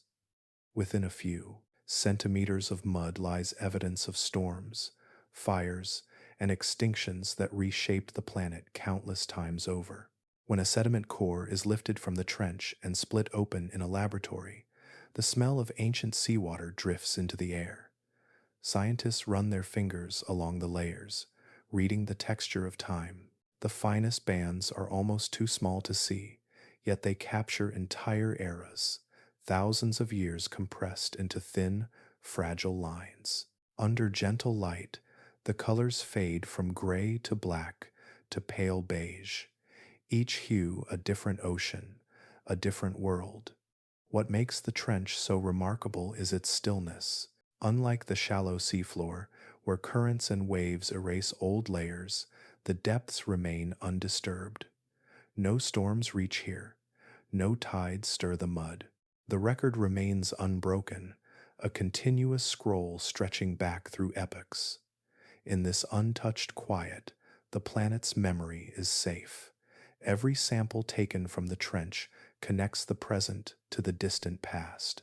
Within its layers lie clues about how the Earth has endured change, how it cooled and warmed, how life expanded and retreated, how balance returned after each disruption. The deep does not erase history, it gathers it. And so, the trench remains the planet's most patient historian. Its sediments lie heavy with time, holding the stories of vanished oceans, forgotten creatures, and the long breath of the earth itself. Each particle, each shell, each layer is a fragment of memory, preserved in the silence where the world remembers what it once was. The ocean remains Earth's greatest mystery. Even now, after centuries of exploration and discovery, most of it lies untouched and unseen. More than 4/5 of the seafloor has never been mapped in detail. Its canyons, ridges, and plains stretch across the planet like an uncharted world hidden beneath miles of water. For every mountain and desert we know on land, there are hundreds below the waves that have never been named. The next great frontier of exploration is not in space above, but in the deep below, and it is technology that will take us there. In the beginning, humanity could only look from the surface, lowering weights and ropes to measure depth. Then came steel submersibles, sonar pulses, and cameras that could withstand the pressure for brief moments. Now, as machines grow smaller and smarter, a new age of deep exploration is beginning. It is not one of flags or footprints, but of circuits, sensors, and quiet, patient robots. Modern submersibles no longer need pilots sitting inside. Instead, they glide through the abyss, guided by artificial intelligence, learning as they move. These autonomous vehicles are built like metal fish, streamlined, silent, and strong enough to endure the crushing weight of the trench. Their sensors can see in total darkness, using sonar to build three-dimensional maps of the seafloor with remarkable precision. Some are equipped with robotic arms capable of collecting samples from the mud. Others carry cameras that can capture faint bioluminescent glows without disturbing the creatures that make them. In laboratories and research ships, engineers design these machines not only to survive the deep, but to think within it.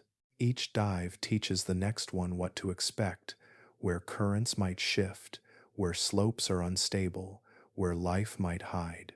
Artificial intelligence allows submersibles to make small decisions on their own, adjusting their paths in real time, reacting to what they encounter instead of waiting for commands from the surface. Communication with the deep remains one of the greatest challenges. Radio waves cannot pass through water, and light fades quickly after only a few hundred meters. Most signals sent from the surface travel through sound, which moves slowly and distorts with distance. Because of this, many deep diving machines must operate almost independently. They record everything as they travel, storing entire landscapes of data to bring back when they return. Each mission is a step into the unknown, a conversation between human curiosity and mechanical precision. On recent expeditions, Fleets of robotic drones have begun to work together, covering larger areas of the seafloor than ever before. They move in quiet coordination, each one taking a portion of the map, scanning ridges, trenches, and thermal vents. Some can stay submerged for months, powered by long-lasting batteries or small nuclear sources. Others drift with the currents, gathering data about temperature, salinity, and chemical composition. The patterns they reveal are helping scientists understand not only the shape of the ocean floor, but also how water moves through it, how heat, carbon, and nutrients circulate through the deep. As mapping improves, discoveries follow. In recent years, autonomous probes have found new species of snailfish, fields of microbial mats around hydrothermal vents, and even unknown geological features, towers of mineral-rich stone taller than skyscrapers, hidden for millennia beneath the waves. Some drones have recorded sounds that have never been heard before, deep tones produced by seismic activity or by the slow collapse of ancient slopes. The deep ocean, once imagined as silent and lifeless, is now emerging as a place of motion, chemistry, and constant change. What makes these machines remarkable is their endurance. They can travel to depths no human body could withstand, where the pressure is so immense that a single crack in a window would mean instant collapse. They feel their way through the dark with instruments more sensitive than sight, sending back streams of information that humans could never collect on their own. Each dive adds a few more lines to the planet's unfinished map, not just of geography, but of life. Yet for all their sophistication, these technologies still explore a fraction of what remains. The ocean is vast beyond comprehension, covering more than 2/3 of the Earth, and its deepest regions remain mostly invisible. Even today, entire mountain ranges lie hidden beneath the waves, unknown and unnamed. To map them completely could take centuries, perhaps longer, but with every dive, the darkness grows smaller and the unknown becomes a little less distant. The next generation of deep-sea exploration will bring machines that can learn faster, move farther, and see with greater clarity. Some will be built from flexible materials that mimic the movements of fish and squid, able to slip through narrow crevices without damage. Others may one day be semi-living, combining biology and technology to create vessels that heal themselves, powered by chemical reactions like the organisms they study. Each new dive, each new scan, each returning probe tells the same quiet story, that even in the most remote corners of the planet, there is more to discover. The ocean's floor remains a mystery older than mountains, waiting patiently for the touch of light, for the hum of a passing machine. Somewhere below, in the stillness of the trench, a robotic eye drifts past a ridge no human has ever seen. It moves slowly, its light soft and steady, scanning rock and water alike. Above, the world continues in daylight and sound. Below, the deep remains unchanged, calm, vast, and waiting, as the next chapter of exploration unfolds in silence. At the deepest point of the ocean, the light from the surface is gone. The pressure is immense, the cold unyielding, and the weight of the world above presses down with a force beyond comprehension. Yet even here, life endures. It drifts in the dark, feeding, growing, and moving with calm persistence. But somewhere beneath this known world, below even the floor of the Challenger Deep, there may still be secrets waiting. No human or machine has ever gone beyond the soft layer of sediment at the trench's base. Beneath that mud lies something far older and more mysterious, the oceanic crust, a realm of basalt and fractures, where heat from the planet's interior seeps upward in slow breaths. Between the grains of sediment and the cracks in stone, water moves, carrying chemicals that could sustain unknown forms of life. Scientists have begun to wonder if biology reaches even deeper than we have dared to imagine. In recent years, drilling projects and deep sea sampling missions have found microorganisms living far below the seafloor. These tiny forms of life, often called the deep biosphere, inhabit places where no light or oxygen can reach. They live by feeding on the faint energy stored in rocks and chemicals, slowly consuming minerals and releasing gases. Their metabolism is so slow that a single cell might take centuries to divide. Yet, despite their stillness, they are alive, thriving in a world that seems inhospitable to everything else. These microbes exist thousands of meters below the seafloor, but no one knows how far life truly extends. Theoretically, it could reach down to the boundary between the crust and the mantle, a region of heat and pressure that defies comparison to anything on the surface. If even a small amount of water exists within those rocks, life might persist there, adapting to the heat and drawing energy from chemical reactions that occur naturally between minerals. The idea is almost unbelievable. Life not only in the ocean, but beneath it, deep within the bones of the earth itself. If such organisms exist, they would redefine the limits of biology. Every known creature on the surface depends, in some way, on sunlight or its echoes, the plants that convert it, the animals that eat those plants, and the predators that follow. But the life hidden within the crust would be entirely separate, an ecosystem built on chemistry rather than light. It would be ancient, perhaps even as old as the planet's earliest days, when life began in a world of volcanic heat and mineral-rich water. Samples taken from deep drilling sites already suggest that the deep biosphere could be vast.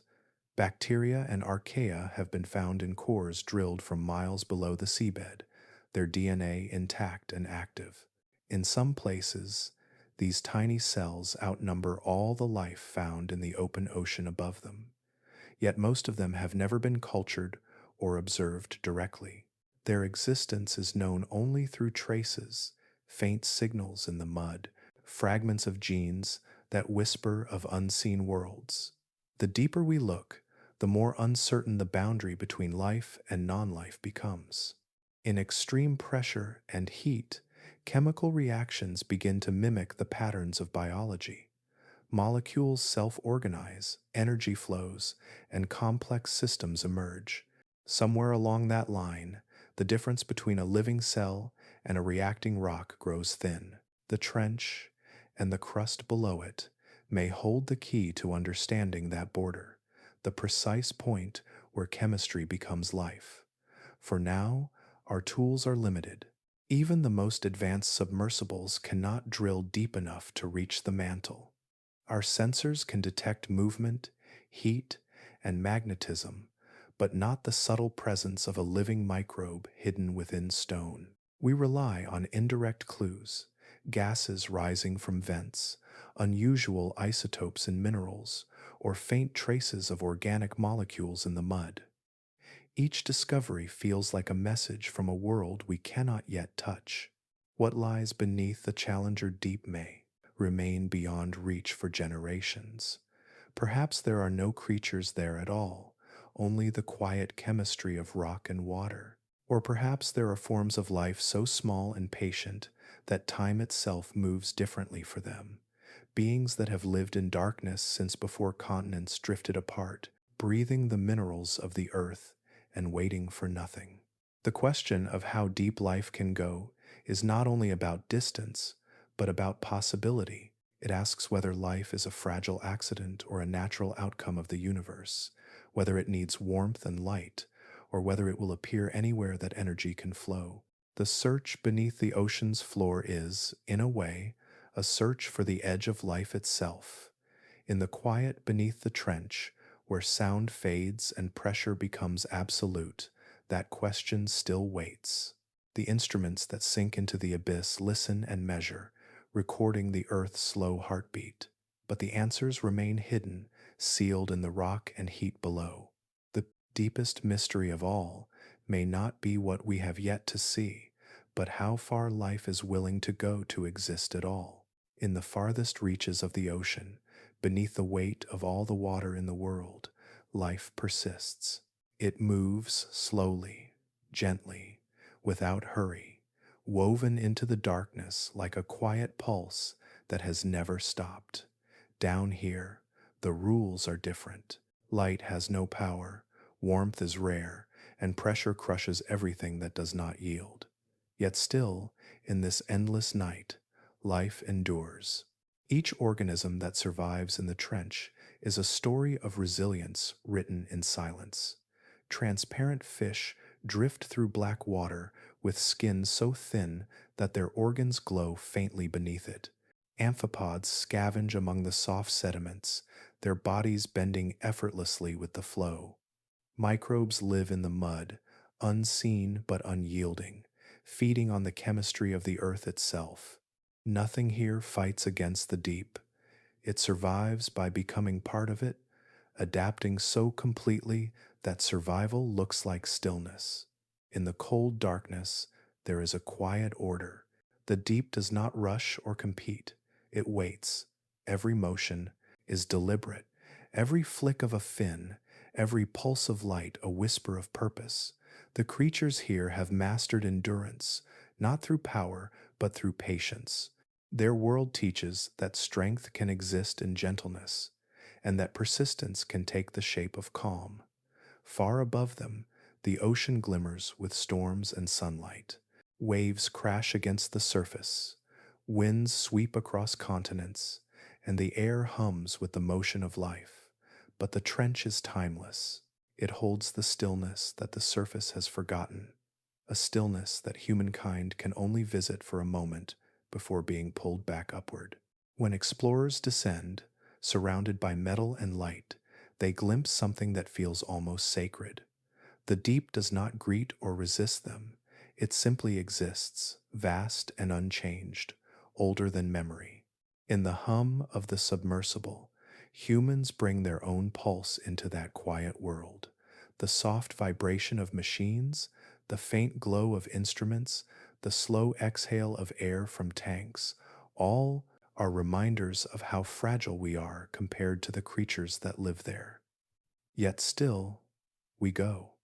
We send our cameras, our sensors, and our questions into the depths, searching for what lies beyond sight. Every new dive is an act of curiosity, a reaching toward the unknown, even when we know it may never reach back. Perhaps that is why the trench feels so familiar, even as it remains distant. It mirrors something deep within us, the same drive that leads us to climb mountains, cross deserts, and look beyond the stars.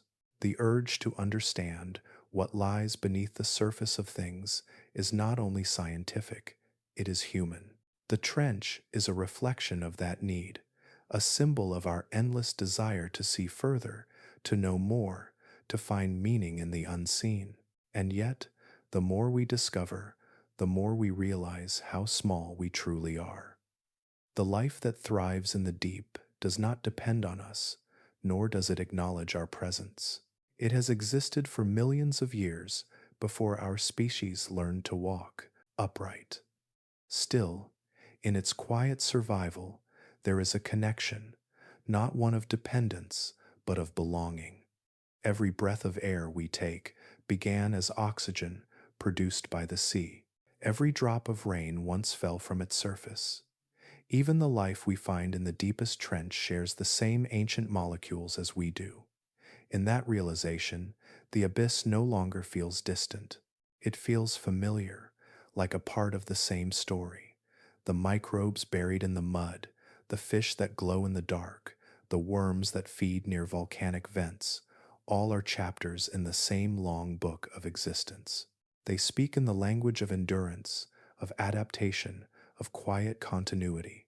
Through them, the ocean whispers a truth older than humankind, that life's strength is not in its power, but in its persistence. As the light of the submersible fades, the darkness closes again around the trench. The faint hum of machinery vanishes into the endless hush. The pressure remains, the water holds its chill, and the world below continues as it always has. Yet something lingers, the awareness that even in silence, the planet is alive. Life moves through its smallest corners, breathing softly in the dark, reminding us that survival is not conquest, but connection.